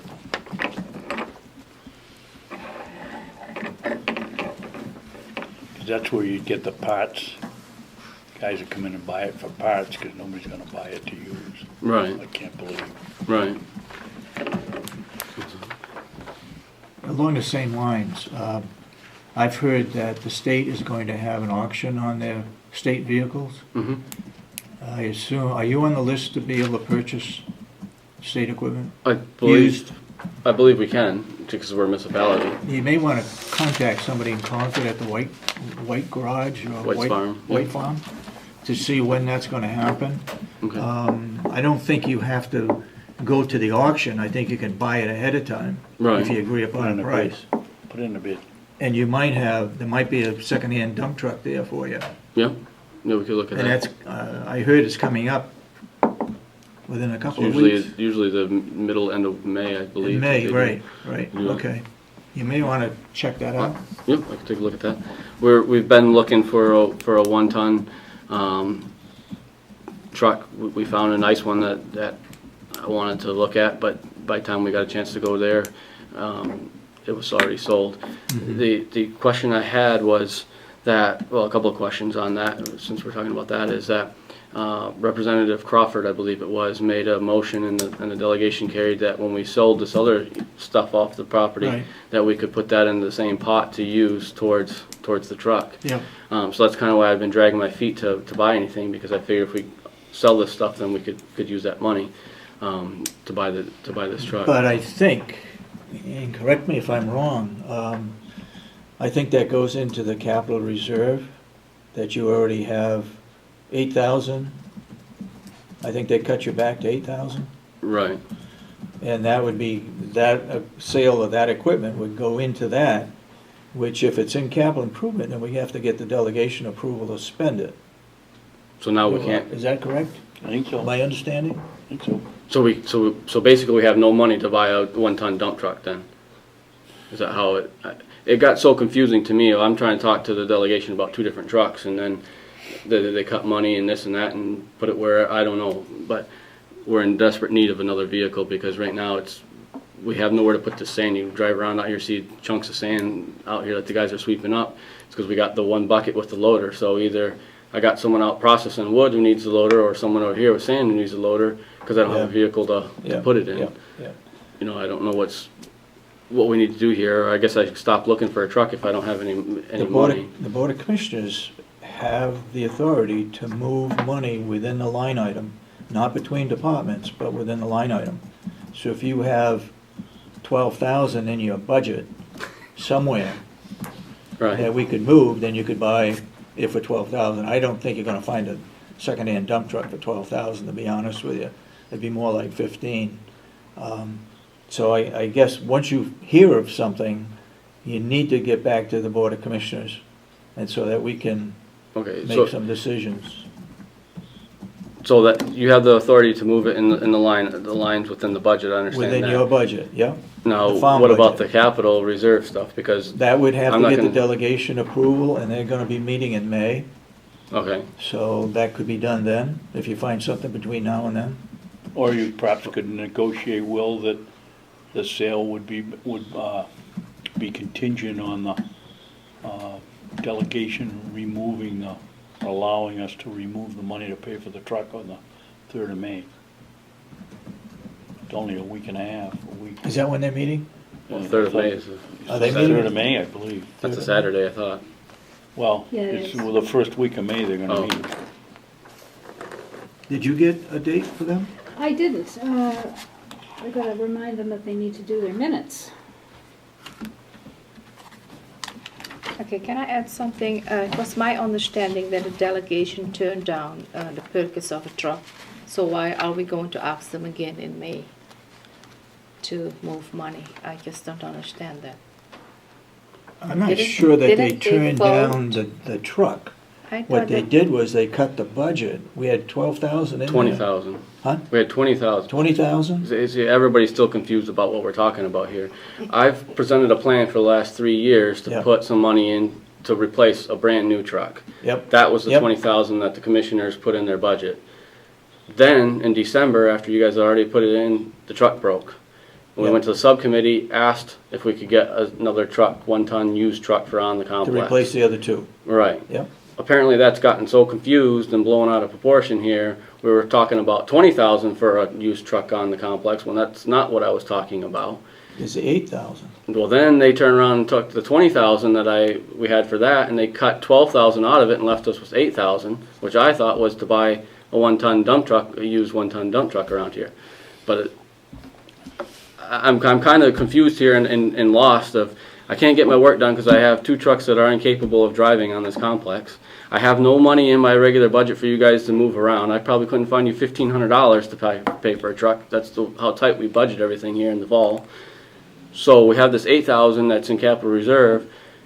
That's where I'm lost. I shouldn't even look for a truck, because if I got to wait till 3 weeks from now, just like this other truck, I found it in 2 days, it can be gone. If we don't have a deposit or something to tell people, I mean, if you had a truck for sale, would you want someone to hold it for 3 weeks when you might have some other buyers coming up waiting Yeah. on something else? Yeah. So I'm kind of stuck in a This has been pickle. I understand the contention problem. with the delegation all along. If they don't give you the money, or give you some kind of a, I don't want to use the term slush fund, but some money for you at least to put down on a truck if you find one till they meet, and they only meet once a quarter. I mean, this system just doesn't work. Yeah. Right. So I'm at loss, I guess, you know, unless the commissioners can give me some direction here, I guess I might as well just scratch the whole idea of getting a truck at this point. Okay, first of all, check with Kathy Geary on Monday to find out what she had put in the budget to get that straightened out. And we don't have also an emergency fund, correct? We There's no don't have emergency fund, fund. they won't approve anything like that. So if something breaks down, we have to go to them. We should have an emergency fund if there Pretty is much. something really urgent, Yep. that we can just take the money out of that fund. And the capital reserve or capital expenditures don't answer that question, because you have to wait for their approval. It's not something like you say, if you had a chance to put a down payment down on a dump truck, you don't have the money right now to do it. Right, well, wasn't there a question of the difference between capital reserve and capital expenditures? Yeah. And didn't we have it in capital expenditures, and they were saying that if we're gonna save money for the future, it should be in capital reserves instead of capital expenditure? They were making a big deal about there's a difference between the two. Yeah. And I guess my question would be is, if it's in capital expenditures and they approved it to buy a truck, why do we have to go back to them? If it's in reserves, I understand, but if it's in this capital expenditure, they've authorized you the money to use it, I thought. First of all, you need to find out from Kathy Geary where that money is. Is it in capital expenditures or capital reserve? Okay. And I know Representative Crawford made the motion, and it was approved that any sales of equipment goes into that particular fund Right. to go Right. towards a dump truck. Right. That's my understanding. That's correct. Okay, Okay, so check to see where the money is right now, then we'll go from there. okay, But take a look at the White Farm and see if there's any state trucks that might be available. right, I can look. I mean, we still have no money to buy it from them either, but the downside that when I have, I'll definitely take a look. But generally when the state gets rid of them, they're pretty rusty, and I would rather try to find something that's not gonna rust out in a year and a half if we can, but Depends you never on how know, there bad. could be something down there that would Yeah. work too, so. Doesn't make any sense, Mr. Chairman, that we've been hassling them with trucks now for 2 years. They won't give us the money to get the truck. Will's got one that's sitting on the axle and the other one won't open up. And why buy something that the state's getting rid of because it's no good, and be back in the same hassle again next year? Well, let's be a little forward here and see if we can't find something that might last 5 years or 6 years. Did the subcommittee look at the trucks? They had a tour, didn't they, of the farm? They looked at them from yonder, basically. I mean, I parked one truck right up by the door, but and mentioned it was there. I mentioned both vehicles and the conditions, Yeah. but nobody went over to really examine it or anything. They just said, okay, there's the truck, basically. I guess what we did with the sanding truck by parking it right out by the door, they had to walk by it and they saw it and it got approved. Right. I did the same thing. I parked the white truck the frame's all broken right by the door. When they walked into the shop, they walked 2 feet next to it. Yeah.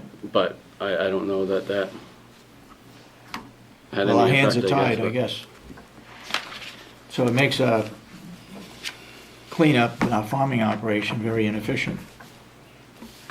You know, this truck that we're looking at getting, 90% of its work is maintenance. It's not really a farm truck. Yeah. If it was Yeah. for the farm, I wouldn't need it. Yep. I have enough trucks that do the purposes for the farm. This is for the maintenance of this Right. complex, is what it's used for.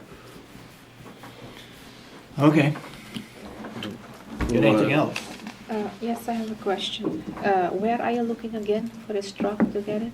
I've been looking anywhere and everywhere. A lot of my concentration has been on Craigslist because that's easiest to access when people update things there. But any suggestions you would have, I would more than willingly take them and So take a look. auctions? You hear about auctions? You going there for looking for a truck? I can, Commissioner Oh, okay. Sorensen talked about one I could go to. I haven't gone to any. Okay. I'd get down there ahead of time Right, and see what kind of a deal, and then come back to us. yeah. I'm not sure where we would find the money, but there's no question we need a truck. You gotta go to water class? A week from today, yes, we have a class that we have to go to in Concord. You and Wayne? Yes, both of us, yeah. So, we get points to maintain our licenses. You have to have so many credits? Yes, we gotta have 20, in a 2-year period, we have to have 20 credit hours, basically, or they call them something different, but it's basically 20 hours of training in order to renew your license. And then this year, that's for our water licenses, and then this year, starting this cycle, it's a 2-year cycle, and starting this cycle, we have to have 10 hours for our sewer also. Sewer? Yeah. That's a new regulation they put into effect starting this cycle. Okay. Okay, anybody got any questions regarding Will and his responsibilities? Well, we need to open up these bids. Yes, sir. Yeah, you're gonna open up one of And those? this is a bid for, what is it again, this bid for? For the backflow for this building? Backflow prevention device. How many bids does it get? Oh, we only got 2. Oh, Two. okay.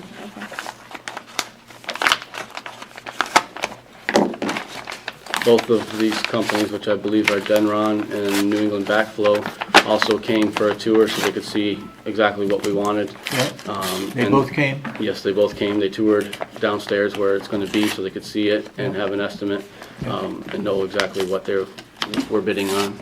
Did anybody else come to look at, No, no, just just these those two? Yeah. And you advertised where? We advertised in the, I have to double check with Cheryl, but I believe it was the Union Leader and the website and our website and I think the Concord Monitor. Okay. I had them.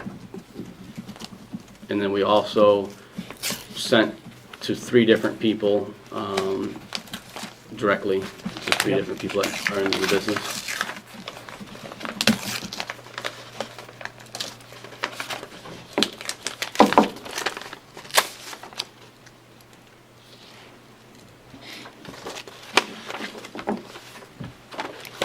So, why is it so expensive to test the backflow device after it's in? You have to drain one side?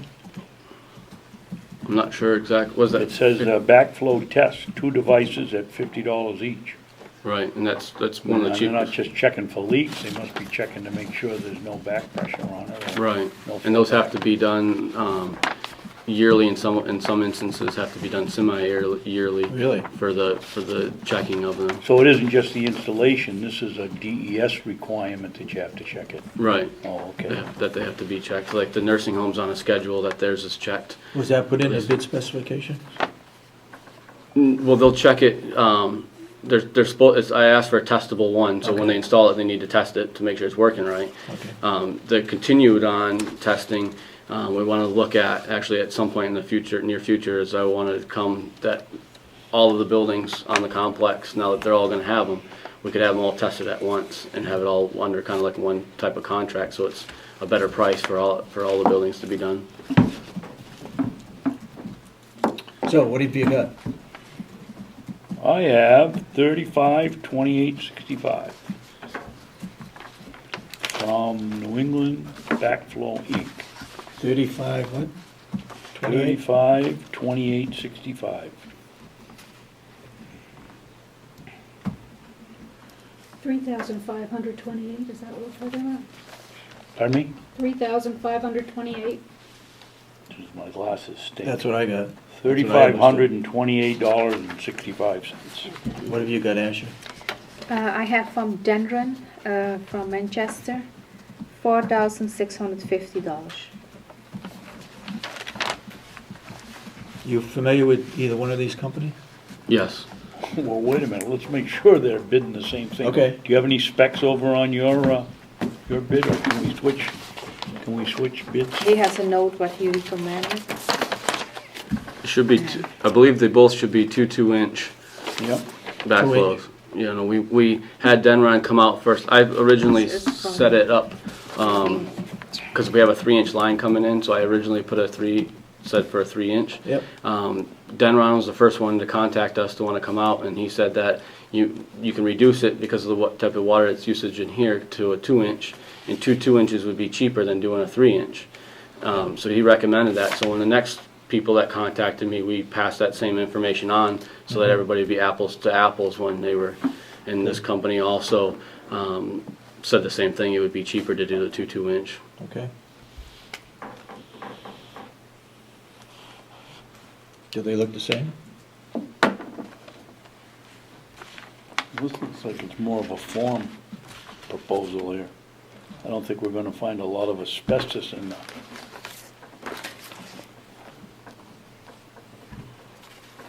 Have we ever done business with New England Backflow?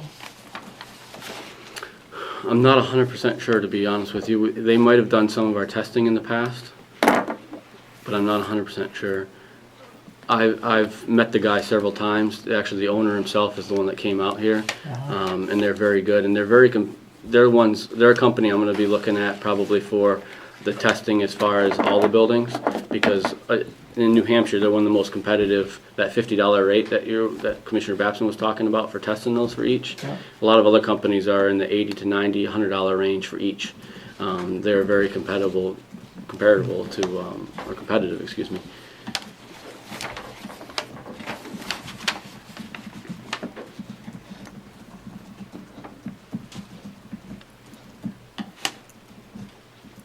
And this has to be done after hours. That's why they Yes. got that in there, right? Yes, I put in the thing that it needed to be after hours or the weekend, so that we wouldn't disrupt too many people in this building for water flow. So I'll have to shut the water off.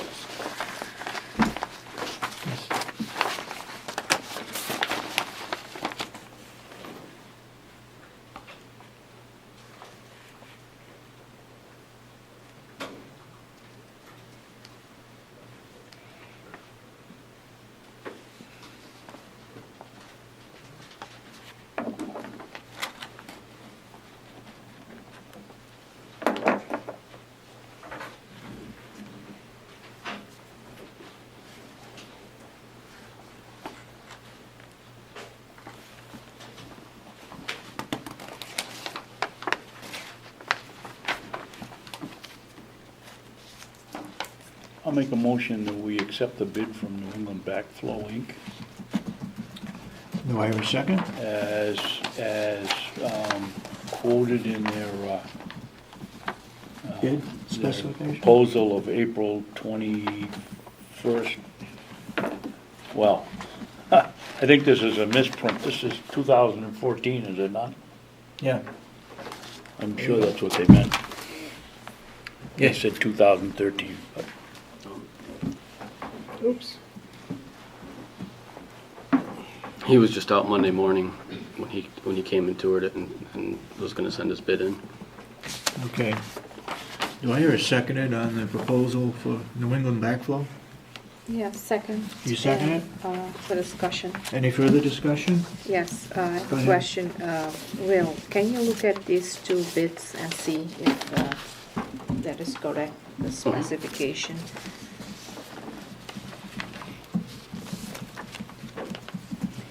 And this is another one. I thought we budgeted $6,000. Well, the original person that we got an estimate from was not either one of these. Right. And it was gonna be like around 5,000, a little over 5, somewhere between 5 to 6 is what I Yeah. thought. So Yeah. that's why I thought we needed to go with this whole bidding process. Yep. I guess technically it's under 5,000, we probably wouldn't have had to now, but it didn't hurt anyways, I guess. But that's why There's 3,000 for your truck. too bad it comes out of this building's budget.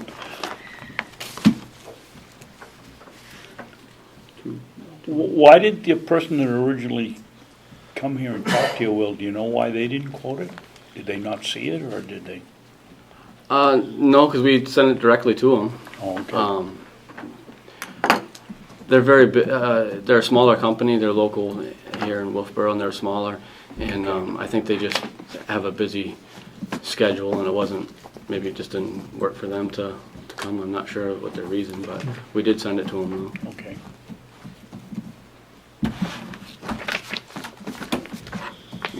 Both of them talk about the two 2-inch RPZs.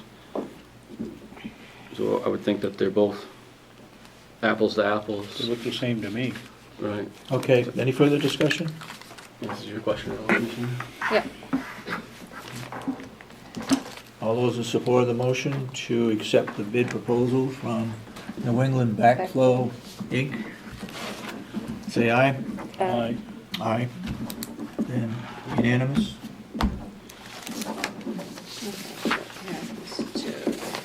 Will you sign it? That is nothing, that is just a proposal. Do we have, is there Yeah, somewhere this to is a sign? signature block, yeah. Is there somewhere to sign? Yep, right here.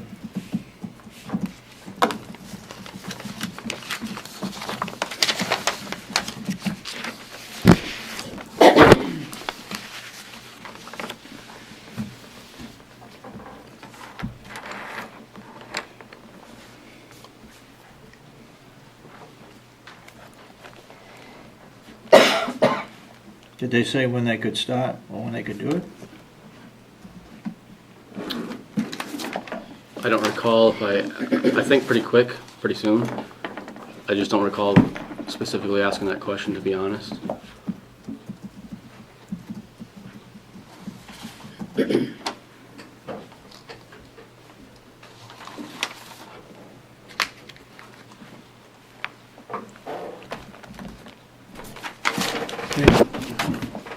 Thank you. Thank you for doing that. And the last one to discuss was the pole barn. Yep.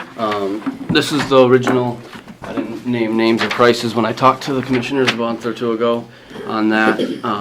That was the original one that we got.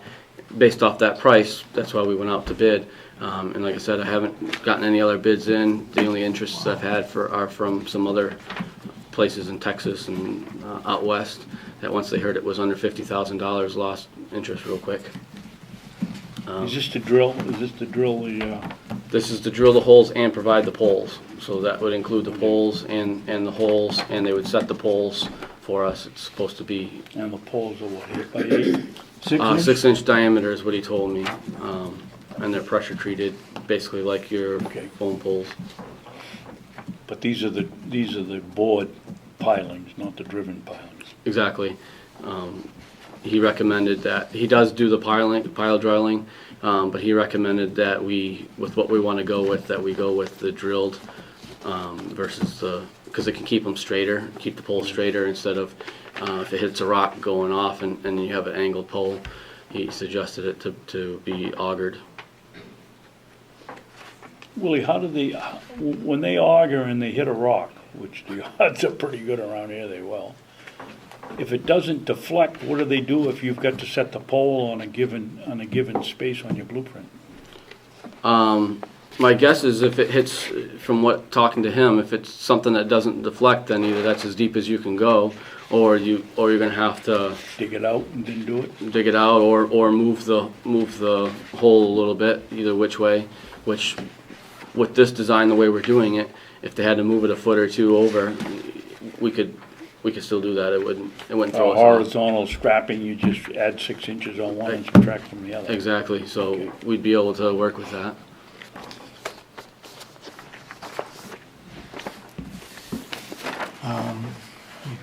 We have money in the budget for that? The investigation that we have to do on the money wise is it was a little over, I don't know the exact amount, but it was a little over $10,000 that the insurance gave Insurance us. coverage, yeah. So that would cover a good chunk of it, and then the rest of it, we might be able to, we have under the farm, we have a building and maintenance, building repair maintenance line that has $2,500 into it. So between those two, that might cover it, but It was 12,000 what, 800? 800, I think. 12.8. Okay. But that also puts us, as I talked about earlier, if we use all that money on that, there's still a few other things that I need to buy to build this. So if we put these poles in, we're kind of at a standstill till next year's budget to be able to budget more money to finish it. Which you, yeah. You know, That's, I've got probably 90% of the materials, but there's a few more materials you gotta rent, you know, we gotta have someone come in with a crane to set the trusses like we did last time. There's, you know, money for those types of things Yeah. we need to have. It won't be as large as last time, obviously, because we got a did lot we of use materials. up all the money, was what, 18,000 was it, that you put in? And they cut it back? Originally, I said it would cost about $20,000 to build it. Yeah. We bought materials with some leftover money one year, so the next year we put in for $10,000. Yeah. That $10,000 got cut down to $5,000. The delegation cut it to $5,000, and we used all that $5,000. Yeah. So we've spent probably, I think last time I checked, somewhere around $15,000 on this, and we got $10,000 back from insurance. And we still have, you know, like I said, a good, at least 3/4 of the materials out there are going to be able to be reused. Yeah. There's just a few things that won't be able to, you know, that you got to come up with money to pay the crane operator and a few other. You remember what that cost was last year? The last time for the crane operator was like $800. for that. 800? $800 for that. He was here just a couple of hours? He was here for probably 4 to 6 hours at least, I think he was. Really? Half to 3/4 of a day he was here to set those. Local? Yes, out of Conway. Out of Conway? Yeah. Durkee? No, I'm trying to remember. Coleman? No. Trying to remember the name, and I have it written down in my office, but Okay. I can't think it off the top of my For head. what, Will? For Crane? crane for setting the trusses. Oh, Also, we gotta have some more wood because, you know, because the budget was so tight, I was robbing Peter to pay Paul with the bracing out there, and I think that's part of my downfall was. And so I need to cut more wood so we have wood specifically for bracing and not robbing it for something else. So those are some other things that we have to come up with money. When you Which we cut don't have wood, this year. can you cut extra wood and sell it to come up with the money? Cut lumber and then sell the lumber? Yeah. We could, I suppose. I don't know how well it'll sell. We're not known to be a lumber yard really, but we could try and advertise it if it's the way the commissioners would like to go.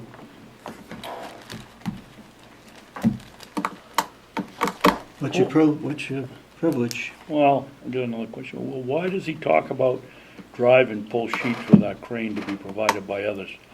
He's talking about sheet pilings. That's not what we're doing. We're boring we're using augers. Right.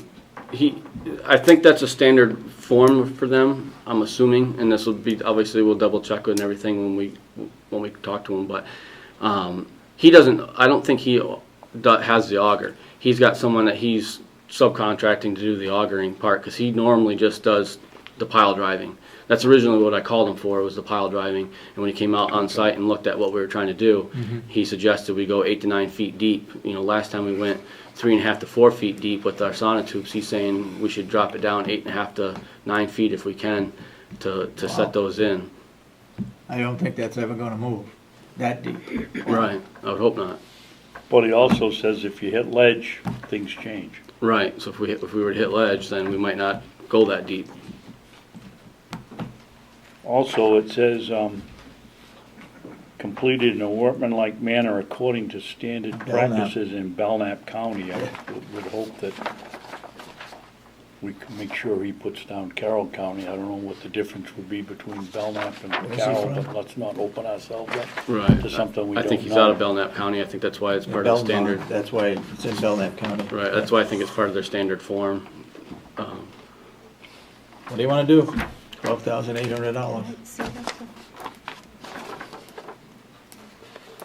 Isn't it 12? You got an extra zero in there, hasn't he? 12,800. No? Yeah, What? it's got an extra zero in there. Oh, Which as long as it isn't 120,000. Well, it doesn't, oh, here is, okay. That's correct, but down There's- below it's not. Oh, below here. 12,000.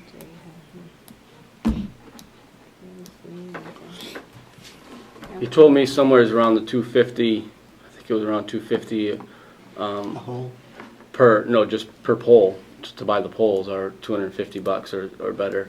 Just to Pressure buy- treated? Yes, pressure treated, just to buy those, and that's 24 poles, so that's a good chunk of money there. And He's then- gonna mark them up well. Have we investigated what we could buy the poles for? I haven't, I mean, we can, I don't know, I mean, I don't know where to go, you know, I've come to ask last time if there's any suggestions of where we can go to buy poles. how high are they gonna be above the ground? 16 feet, so. 16 feet? Right. Plus 8 feet deep? Yes, so we're looking at 20, Well, no, the auger is 8 to 9 feet, so the pole is only 16. no, the pole's Pole, gonna I be, thought we were attaching the auger goes in and the pole sets in some kind of a holding device on top of the auger. no, you're talking about a different thing that we looked into. So we're not drilling them? No, We're gonna it- drill them and just make a hole and no sonobuoys, no. Right, we're gonna drill them and put the hole in it and pack the dirt back around it is what this is talking about. So we're not leaving the auger in it like Right, I that's thought we were another, discussing to begin with a holding device on the top so the auger stayed in the ground the whole time. right, that was another type of, Oh, okay. of type of doing things.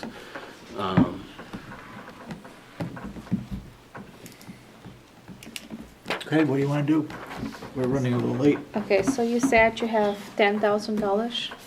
That is from the insurance money? Yes, a little over Yeah. 10,000, I have to get with Kathy to get an exact amount. Oh, okay, so you have a little over 10,000, so we have to basically, we need 2,800 then. Do you Right, have that in your budget? we got 2,500 in that one line item, and I'm Okay. hoping that we're just over, I'm hoping we're at 10,300 with the insurance company. If we're not, we're talking $100 or two here and there, we could probably Yeah, find it yeah. and move that. $100. And you already read, Jeff, all this, what is excluded. It's here, what they don't do. It doesn't Right. include engineering and excavation, and Right. so you have the whole list what they're not doing. Right, and a lot of those are talking about overhead wires and the road and all that, which doesn't apply Traffic to where, control. Okay. right, it doesn't apply to where we're building it all, there's no wires out there at all. And when are you started, if we approve this? When do you start with this? If we approve that, then I would give them a call and see what their, we'll have to look at their schedule. I mean, my goal would be, if we can't do anything else, because of money-wise for the rest of the year, at least before this fall, to have this done, so that way we can hopefully get money next budget cycle and next spring start finishing the building, unless we come up with some other ideas, but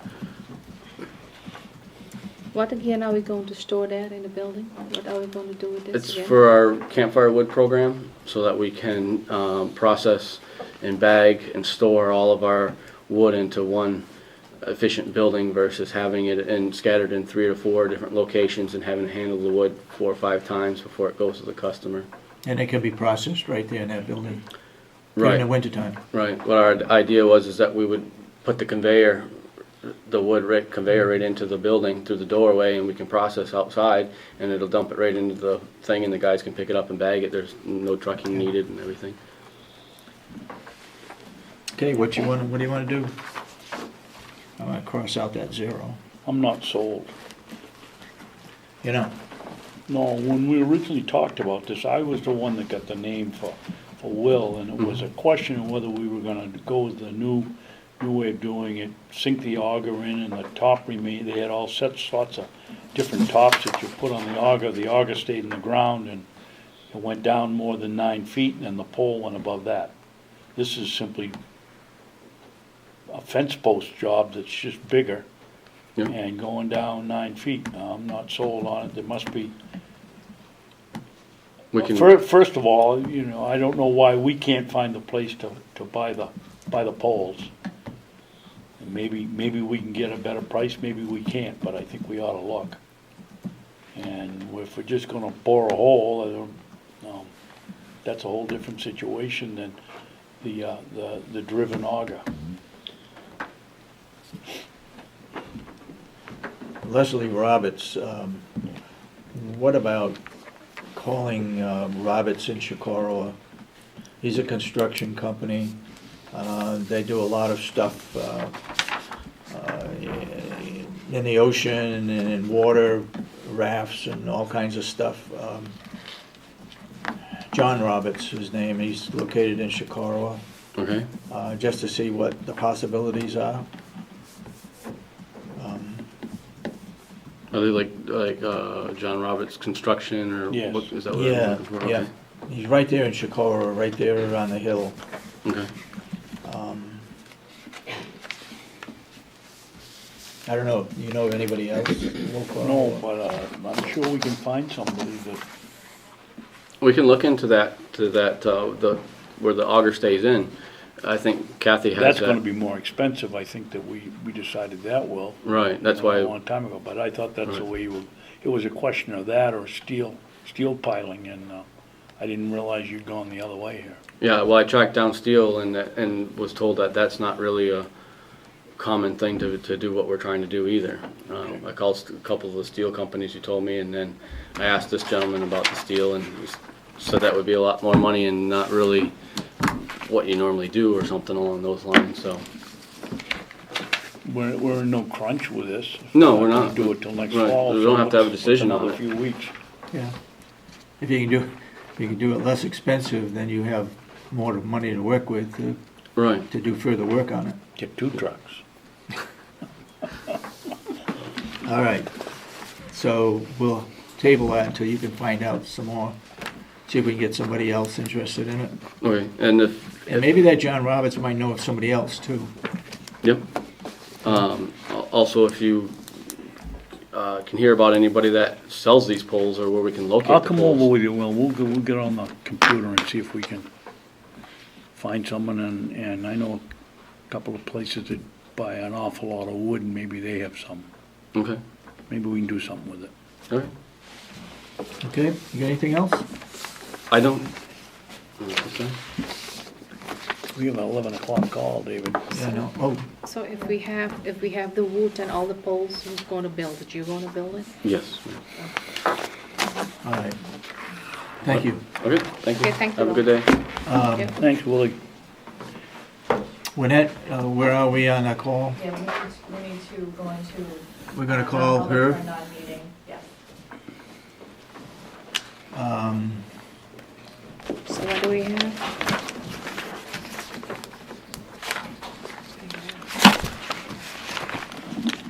Would like to make a motion to go into. I'll make a motion, we go into a non-public meeting. The purpose is, I don't know, where is it on here for? It's a non-meeting with an It's a attorney. non, It's a non-meeting because it's with our attorney. I'll second it. Any further discussion? All those in support of the motion say aye. No, we gotta have a vote. I'm sorry, roll call? Mr. Kenny? Yes. Mr. Sorensen? Yes. Mr. Babson? Yes. So voted, done. We're back in non-public. In the non-public session, In public, We're back. we're back Not in public. non-public, public. we're back in public session. That's okay. And in non-public, we had a non-meeting with the attorney. And we didn't have anything to seal because there was no meeting. So we're in public session. I think at this point in time, because we've got this performance audit, these two guys that were in here earlier, they want to spend an hour with each of us, with I don't know how many. We have no idea, they haven't told us, other than an hour with each. That we're going to skip the work session, and we'll go right into non-public, into, Public. jeez, Not a public input right now. So anybody's got any public input, bring it forward. After the public input, we'll go into non-public for personnel under RSA 91A3, paragraph 2A. So, Public. anybody Public got any public input? Questions? Melissa? You recessed 2 weeks ago? Yes. For a particular purpose, and so, just for those of us that have been following along, was the proof that you had requested provided? Is that matter said? Where?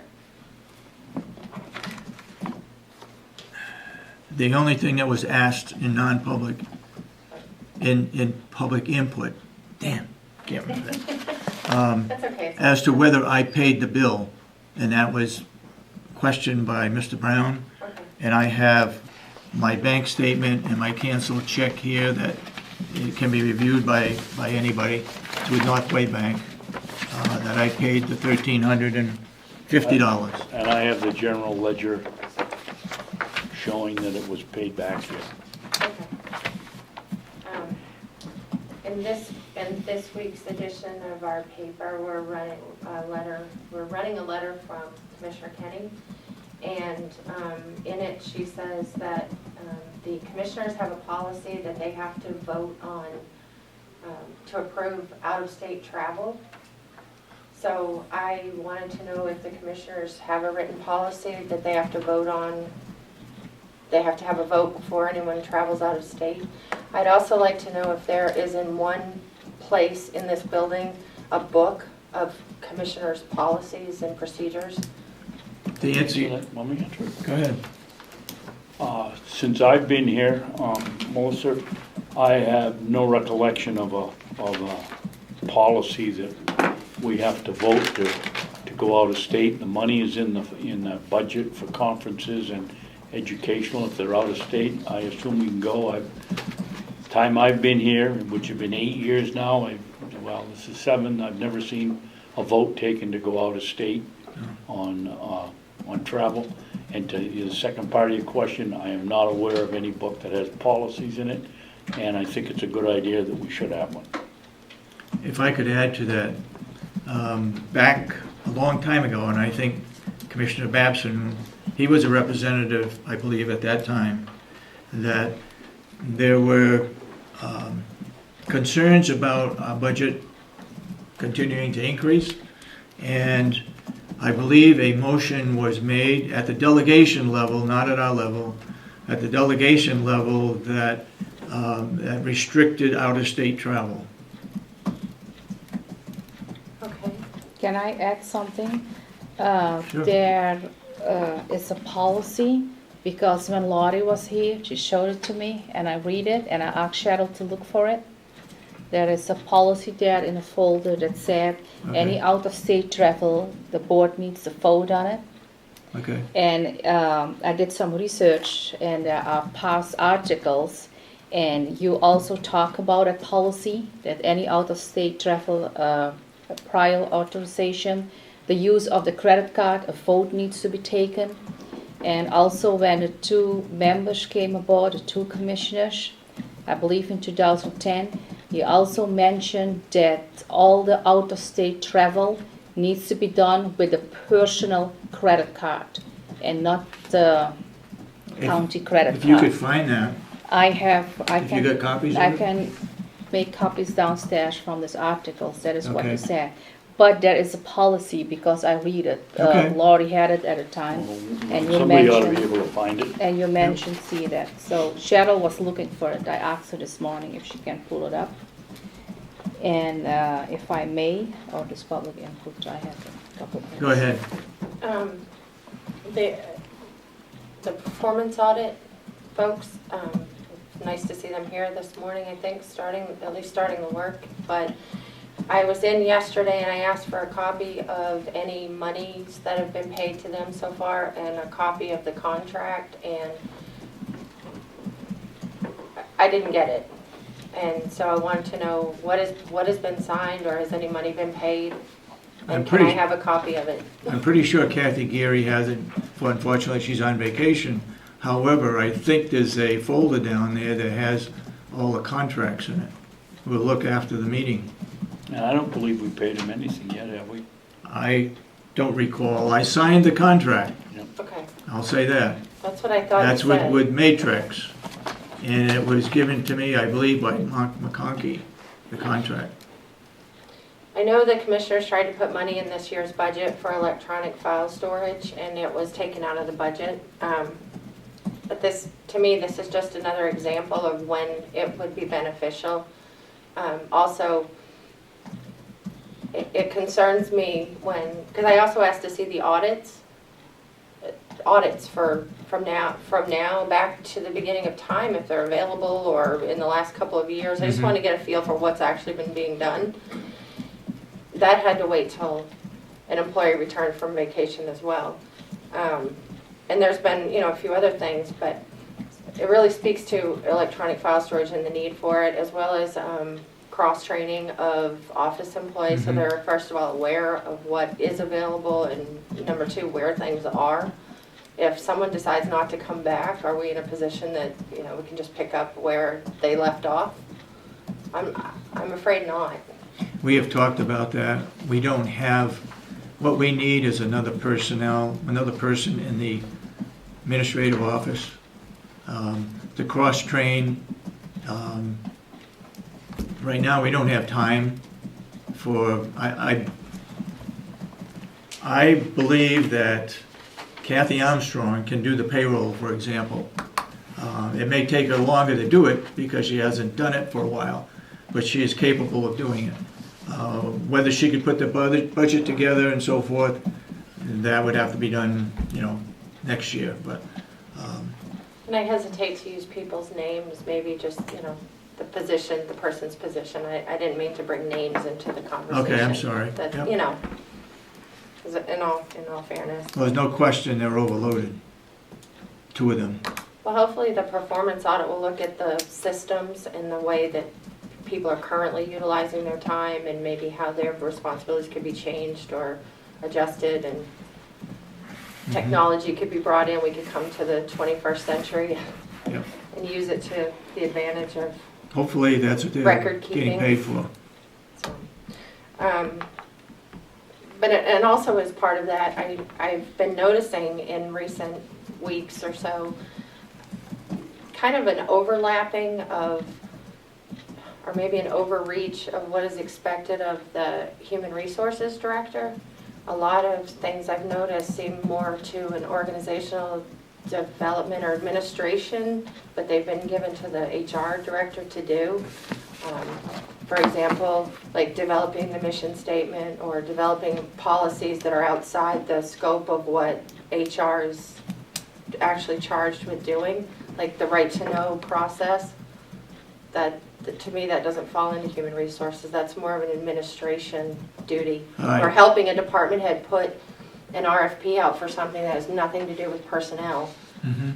It seems like those administrative duties are kind of overlapping. The line is getting blurred at times, and you don't, absent a county administrator, it seems that those tasks would actually be yours. Mhm. Absent, an interim or a full-time county administrator, If I it can concerns me, because the reason the department was established in the first place was, to look out for the liability of the county related to employment issues, to do employee recruitment and retention, and, employee-focused, Yep. liability-focused. And it seems to be kind of just, if you need help with something, it kind of is ending up in that office. And Okay, two points. One, as far as the mission statement, it's being typed this morning by Cheryl. Second, all of the 91As need to go through her because she is cataloging all of them. So they all should go through her. As to who handles it depends on what the 91A is about. If it's about HR, then HR would handle it. But Cheryl has to get it so that she can log it in, so that we know the date that it came in and so forth. I respect So- that, and I guess, and I'm glad that you have that process in place, so at least now there's a record of it when people ask for something. Yep. It's just, the development of those processes don't really fall to HR, they should be yours, because we don't have a county administrator. Yeah. And I would hate to see the reason for HR being developed created in the first place being Yeah. diminished by this overreach or the blurring of the lines. That's it. Keep in mind, we hadn't had an HR department for a number of years, and I would guess maybe 3 years ago, we started one with Robin Reed. Yeah. Then we had a second one, and now we've got a third one. And also in that department, we added another person. So there's 2 people in HR. The second person is handling Chronos and the website and what other duties that the HR director assigns to her. And I have to commend you this morning. I think you've taken 5 unanimous votes, and I'm pretty sure that would be a record for any recent commissioners meeting in my memory. So that was nice for them to see. Oh, can I add something quick about right to know? I just want to mention that the right to know, the policy was written up by the previous HR director. Exactly. Yeah. Thank you. And lastly, a random thing, but do we still have pigs on the farm? Yes. They're still here?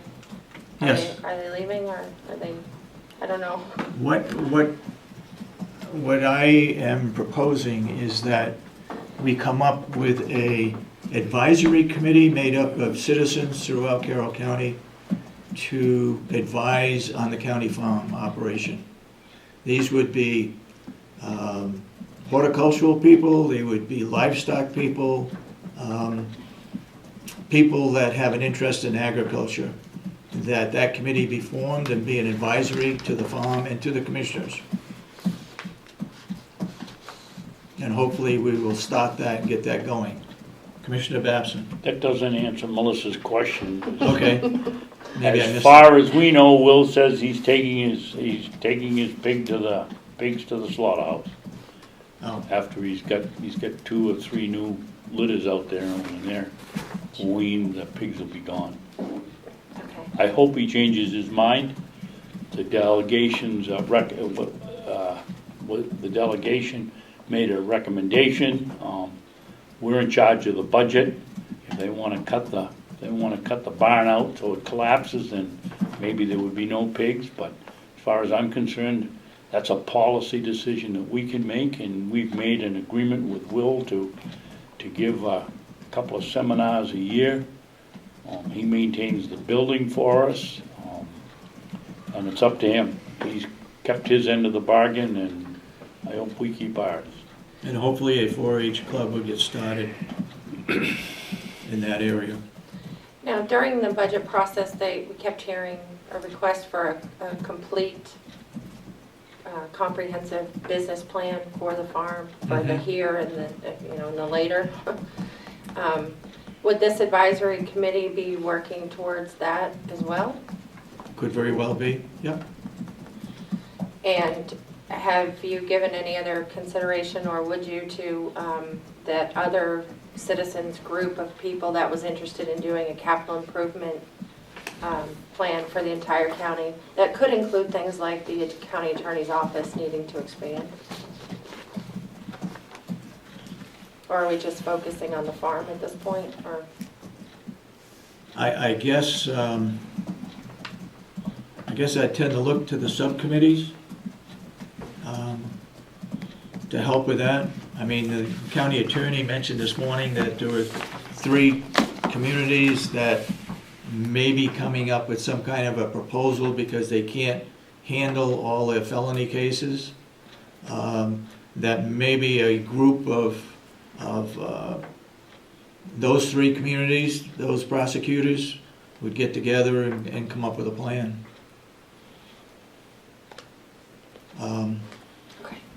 I know Commissioner Babson has raised it several times. We do not have any kind of a pool of money to purchase a piece of equipment if something breaks down, or we have 22 people now that are out on family leave at the nursing home. We have to pay other people to come in and fill those positions, and we don't budget for that. because we budget for those people that are presently working. That's the way the delegation has always operated. So, you know, And Dave, either, that's okay as long as they're using the sick days and vacation days that they've accumulated, but on top of that, if they've used them up, then we have to hire someone to take their place. well, regardless, if they're out on family leave, we need the body there to do whatever they were doing. You see what I'm saying? Yeah, that's true. Yes, they have to use up their vacation, sick leave and so forth under that family medical leave policy. However, if they're not here, But we they have can to be make it up. paid- We have the same they can problem be with the paid out jail. of- They can be paid out of what isn't used. Yeah, By, you know, we'd have to pay them the vacation time anyway, so. yeah. But we have to go, that's a large number, and we've been using temporary help. And we had a lot of people out of the jail last year that are on family leave. So we're caught in a situation where, boy, 22 people out and having to fill those jobs, we don't have that extra money to deal with. And how do you see that playing into a capital improvement plan or planning for the future? Because I guess that was, Well, I'm trying to, I think we would like to have, speaking for myself, like to have the delegation give us some kind of approval of funds that we could use in those cases. A discretionary pot of gold, not a huge amount, but I mean, Will had a chance to buy a truck, he couldn't even make a down payment on it. I think the delegation seemed to lean towards willingness to approve funds or magical pots of money if they were convinced by a plan, and perhaps better planning could get them to the table to actually negotiate these type things. Like when you have a capital improvement plan, it usually has a schedule of what it's going to cost you each year to maintain that plan, whether it's buying equipment or maintaining buildings that we have invested so much in already. But you know, in regards to the truck, I don't know if you were here at the delegation meeting, but there was a plan to replace 2 trucks with a second-hand dump truck, 1-ton dump, and But what that it seemed didn't to, pass. what it seemed to do was go to a higher level, that conversation, and that was we need a business plan for the farm, not just for vehicle replacement, but for the farm. And Mhm. once if they felt satisfied by what was presented for that, then maybe those vehicles could have played into it, but I think they were just looking for an overall plan. And Okay, I mean, I'm concerned about the capital improvement part of it because we have buildings that need to be maintained and can't be putting out fires and robbing from one budget to pay for something when something goes wrong.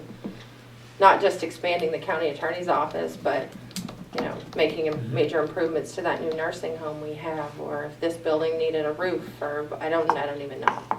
Yeah. So I would just ask you to consider that there are citizens that want to be involved in that process as I well, think not that- just the farm. I think that's something we need to do, it's been requested of us to do. I think we need to look at that, coming up with a 5-year or 10-year plan. But you know, from past experience, I shouldn't say this because we should try it again anyway, but past experience, it doesn't go anyplace. Any money that's to be appropriated according to a plan doesn't seem to cut the mustard. Will put in a, you know, he's not a certified public accountant, he's the farm manager, but he put in a business plan that was certainly adequate for what he was gonna do in my estimation. Got voted down. He put one in for livestock, it got voted down. He put one in for trucks, it got voted down. What's left for us to put in? How much hay's gonna grow? I don't know, but perhaps as part of this advisory committee, you could lean on some of your contacts and find a public accountant that would be willing to serve on the committee. Okay, your point's taken, well taken. On the FMLA issue about that money that you need to fill those slots, did you ask the delegation for more money this year as like a slush for that? No. No. FMLA's been around for a number of years. Yes. Is this a high average, or is this typical, or where are we? to me, it hasn't been that high. The first time I noticed it was with the jail, which was, I believe, last year. This year, we were told this morning that we have 22 people out of the nursing home. We make it up with vacant positions between one leaving and one coming in, that we're hiring, that money. We try to do the best we can with it. Thank you. Thank you. Any further public input? Yes, Mr. Brown? As far as that check goes, back, I think Commissioner Babson said June 22nd of 12, the amount back then was either $400 or $500. For what? The amount back then, when you waved your checkbook in the air, Yeah, okay. was $400 or $500. No. Yes. We'll go back on the video. Go ahead. But now it's up to 1,300. But well, you just said it was 13 and Yes, change. it is. Okay, so there was a couple of things, apparently a couple more instances.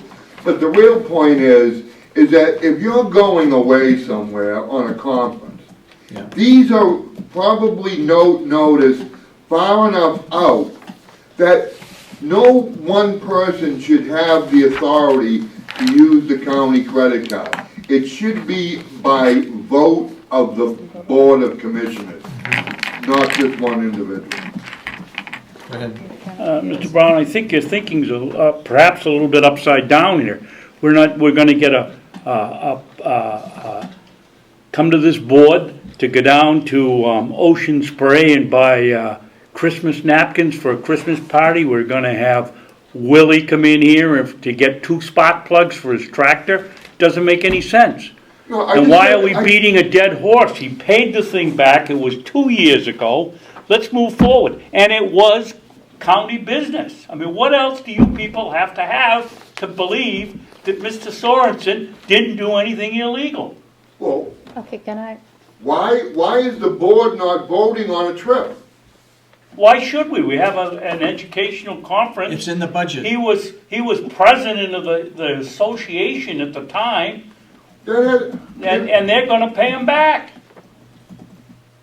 But they didn't. Yes, they did. Yes, they did. No, because he had to take it out of his own pocket. That's right, but they reimbursed me. They reimbursed him. So why did you put it in the first place on a credit card?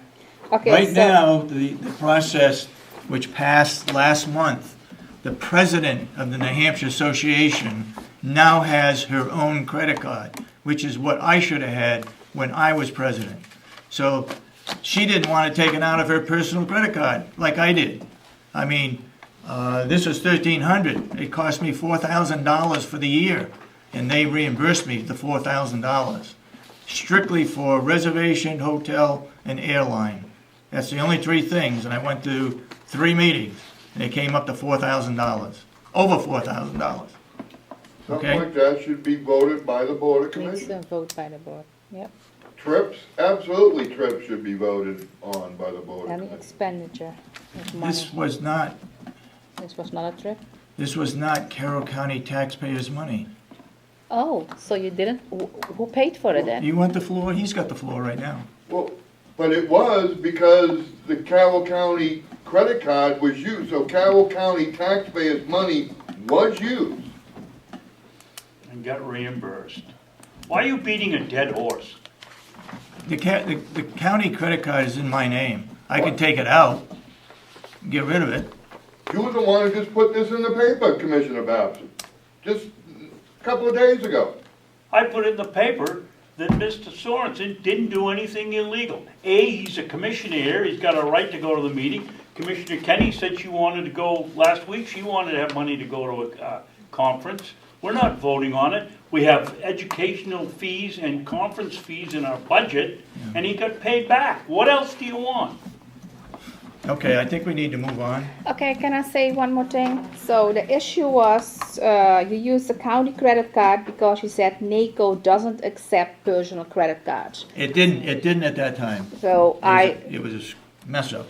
So I talked to NACO and they said they accept any valid credit card. You could also send in your check.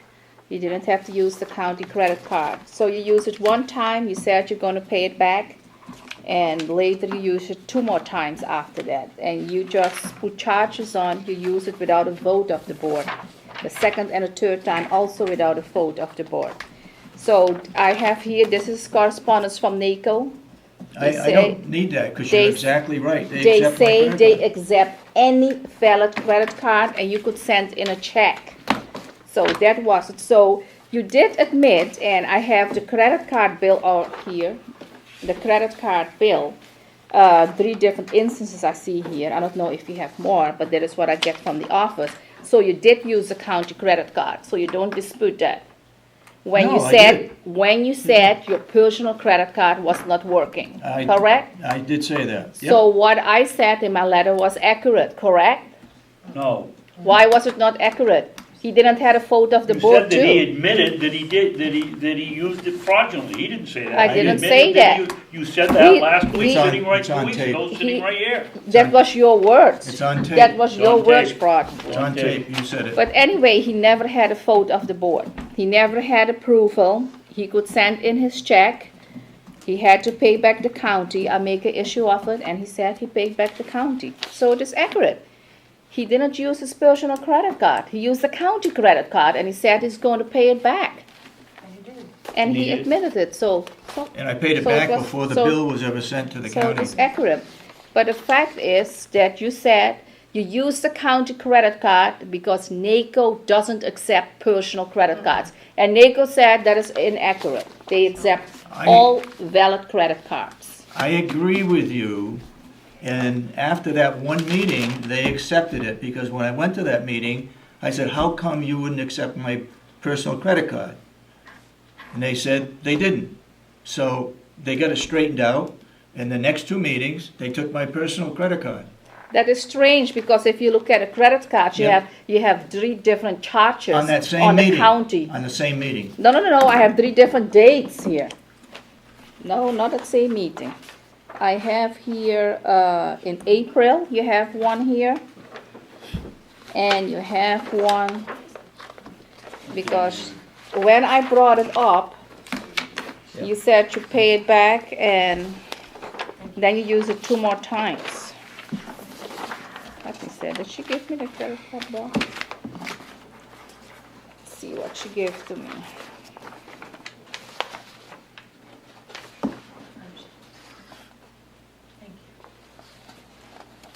And it is, I have 1/4/20, 1/4/65 here. Here, one in February, one in April, It was only, the credit And card you was have- only used for one meeting. and you And that have, was the first meeting that I went to as president of the New Hampshire Association of Counties.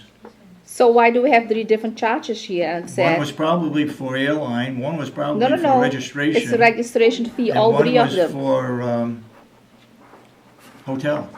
Those No. are the only 3 things that I could bill for.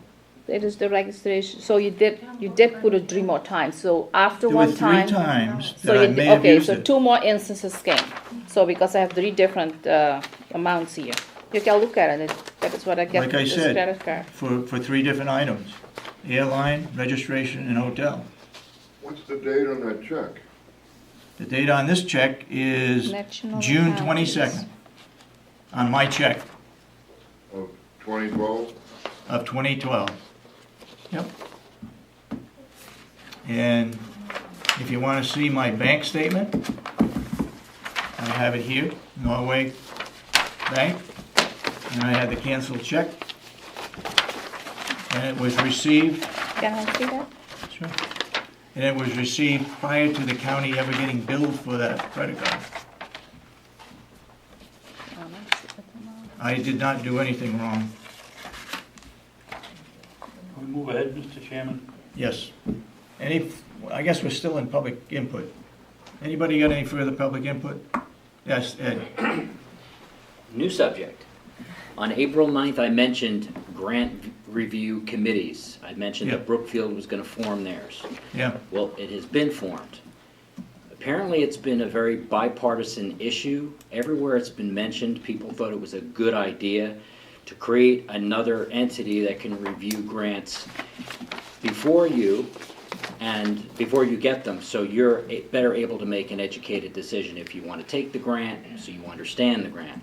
Because even today, I noticed during this grant agreement, there was still some confusion about what the agreement actually is, and I'm sure if there was a grant review committee that could do that for you, perhaps this also could be state legislation. Because there's a lot of grants that seem to float through, and it's very difficult, and you know how big and complicated these grants can be. I mean, the sheriff has sometimes That problem grant, explaining okay. it. So my question is, would you consider creating a grant review committee?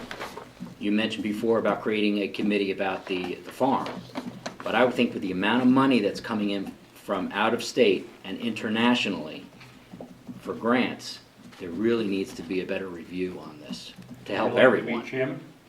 I'm already doing Brookfield. I'm hoping that somebody else would Well, step this is up. a county function, Brookfield part of it, we could use you. Well, I'm gonna try to go to probably every town in this county to see if they'll do the same thing. Okay, your point's well taken. Okay? Yep. Thank you. Anything else? Public input? Seeing none, then we will move into, are you back for something? I'm not, I just heard loud voices and it was coming through the wall, so I wanted to see what was going on. Oh, I'm sorry. No, it's all right. Probably my loud voice. Okay, Melissa. I'll do that, Mr. Babson. We'll put you down as a prospective member and chairman. For what again? To look at grants that come in. Gonna be reading them anyway, so. That's right, too. May I also join her in that? I think it's another layer that how many grants? I guess I'd like to review the number of grants that come in. I don't believe there's that many, but Well, Brookfield had only 2 grants last year, but other towns take in a lot of grant money from all different sources. yeah. For historic, heritage stuff, for repairing of old buildings, and I believe the school, Wakefield School Board is also gonna have a similar type of committee. Yeah. Because they also receive a lot of, how much grant money do you receive as a school board? Oh, I believe this year is 1.7 million. Million. 1.7 million comes into Wakefield in grants? in Wow. school. No School. wonder you got a committee. School. Yeah, I would have a committee for that. We Okay, only have the highway. yeah. We have, the dog is a private grant. Witness program, The what? the victim witness program. I think is Victim good. witness. We have a few grants coming in. And That's 25,000. Are there any others? I think we had was it last year or 2 years ago, we had from a dispatch center. Yeah, I think they were moving to the other room, the dispatch center. Didn't we had a grant for that too? Yeah, they get some money from They have the grant. someplace to help move or add the other station. Get some help somewhere.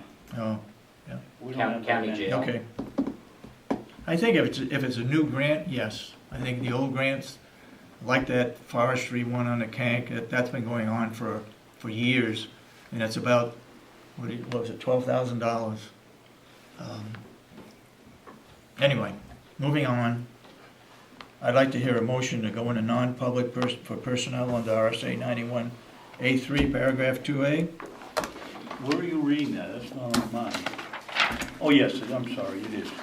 I will, I'll make a motion that we go into non-public section under RSA 91A I don't. dot 3, paragraph 2, What is the agenda? parentheses, small a, For personnel. for personnel. I'll second it. Roll call? Commissioner Kenny, Yes. Commissioner Sorensen, Yes, Commissioner Babson, Yes? then so voted. Oh. We're non-public. I represent Harry Merrill and his wife Lucy or something like that, the Yeah. representative anyway. And down below that, the next paragraph, Commissioner Babson complimented Mr. Chandler on the excellent breakfast event Okay. and thanked many volunteers who make these meetings run. You sure you did that, or I did it? I thought you did it, but that's all Well, right. go a little bit farther. He asked that in the future, some seats be left open so that. You said that. Yes, I said that. You said that. So change, we'll give Mr. Sorensen Take- credit on the take- first one take and add he me out. on the second. And put Babson and We're ask, gonna leave alone, all right. okay? Yep. Unless I'm a little short on the English language, second page, fourth paragraph, Mr. Chandler mooted the possibility. Yep. Proposed? Is that a typing error or is that the correct definition for, That actually is a word, yes. well, I know it's a word, but is it the correct usage? Yeah, I think so. I'll change it if you don't like it. Well, We got to put in there the wording that they said and not change and put new words in there, I think. Well, he So didn't. he proposed. Yeah, I mean,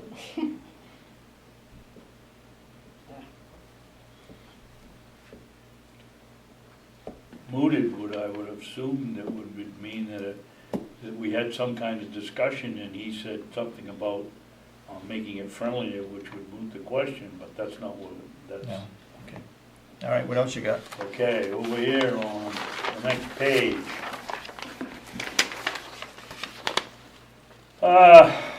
There was a discussion of the cost to taxpayers for these services. The tax payment package costs Hales Location $250 a year to maintain, and the users pay 1 to 3% of the processing fee. I have my note is, who is this? I was under the impression that she said that it didn't cost the taxpayers any more money well, yeah, the taxpayers pay the $250 because the town pays it, but the users pay the processing fee when they actually make a payment. so the person that doesn't want to drive to the town hall pays the 1 to 3%? Yeah. That isn't how I understood it. But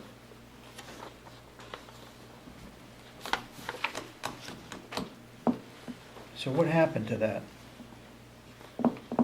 we passed did? the electronic taxing, and you and I agreed that it ought to go before the body for, if Yeah. they're gonna start charging $250 a year so people can come poking around. Get nosy. Okay, so the $750 It's did for the not pass. assessment, Yeah. it's for the assessment data, and the $250 is for the tax payment facility.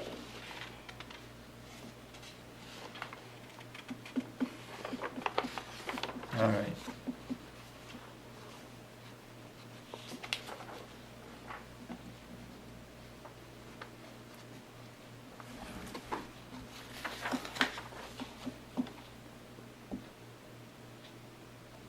I put, oh, wait a minute, maybe.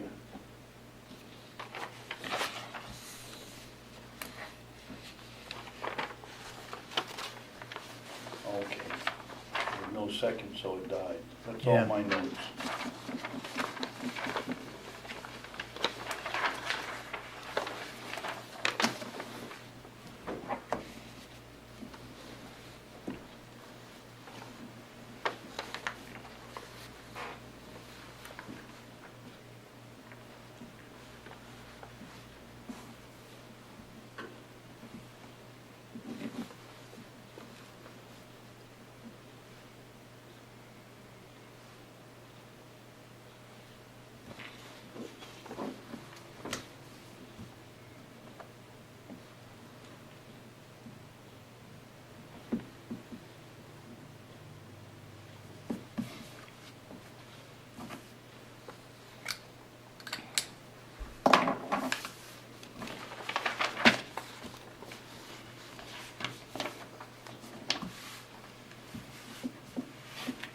Nobody else has anything on it, I'll make a motion that we approve the. Yes, I just want to say, did you send this out? Yes? Yes, we've had it for 4 or 5, 6 days.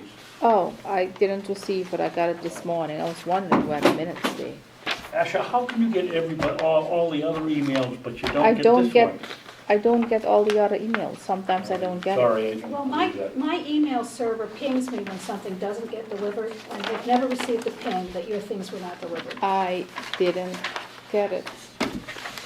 Okay, motion made, I second it. We And, approve the minutes of, Yeah, no, I'm not done, and I You didn't have- get it. I got it on my desk this morning, and I think I did see something on, oh, there's no pages on it.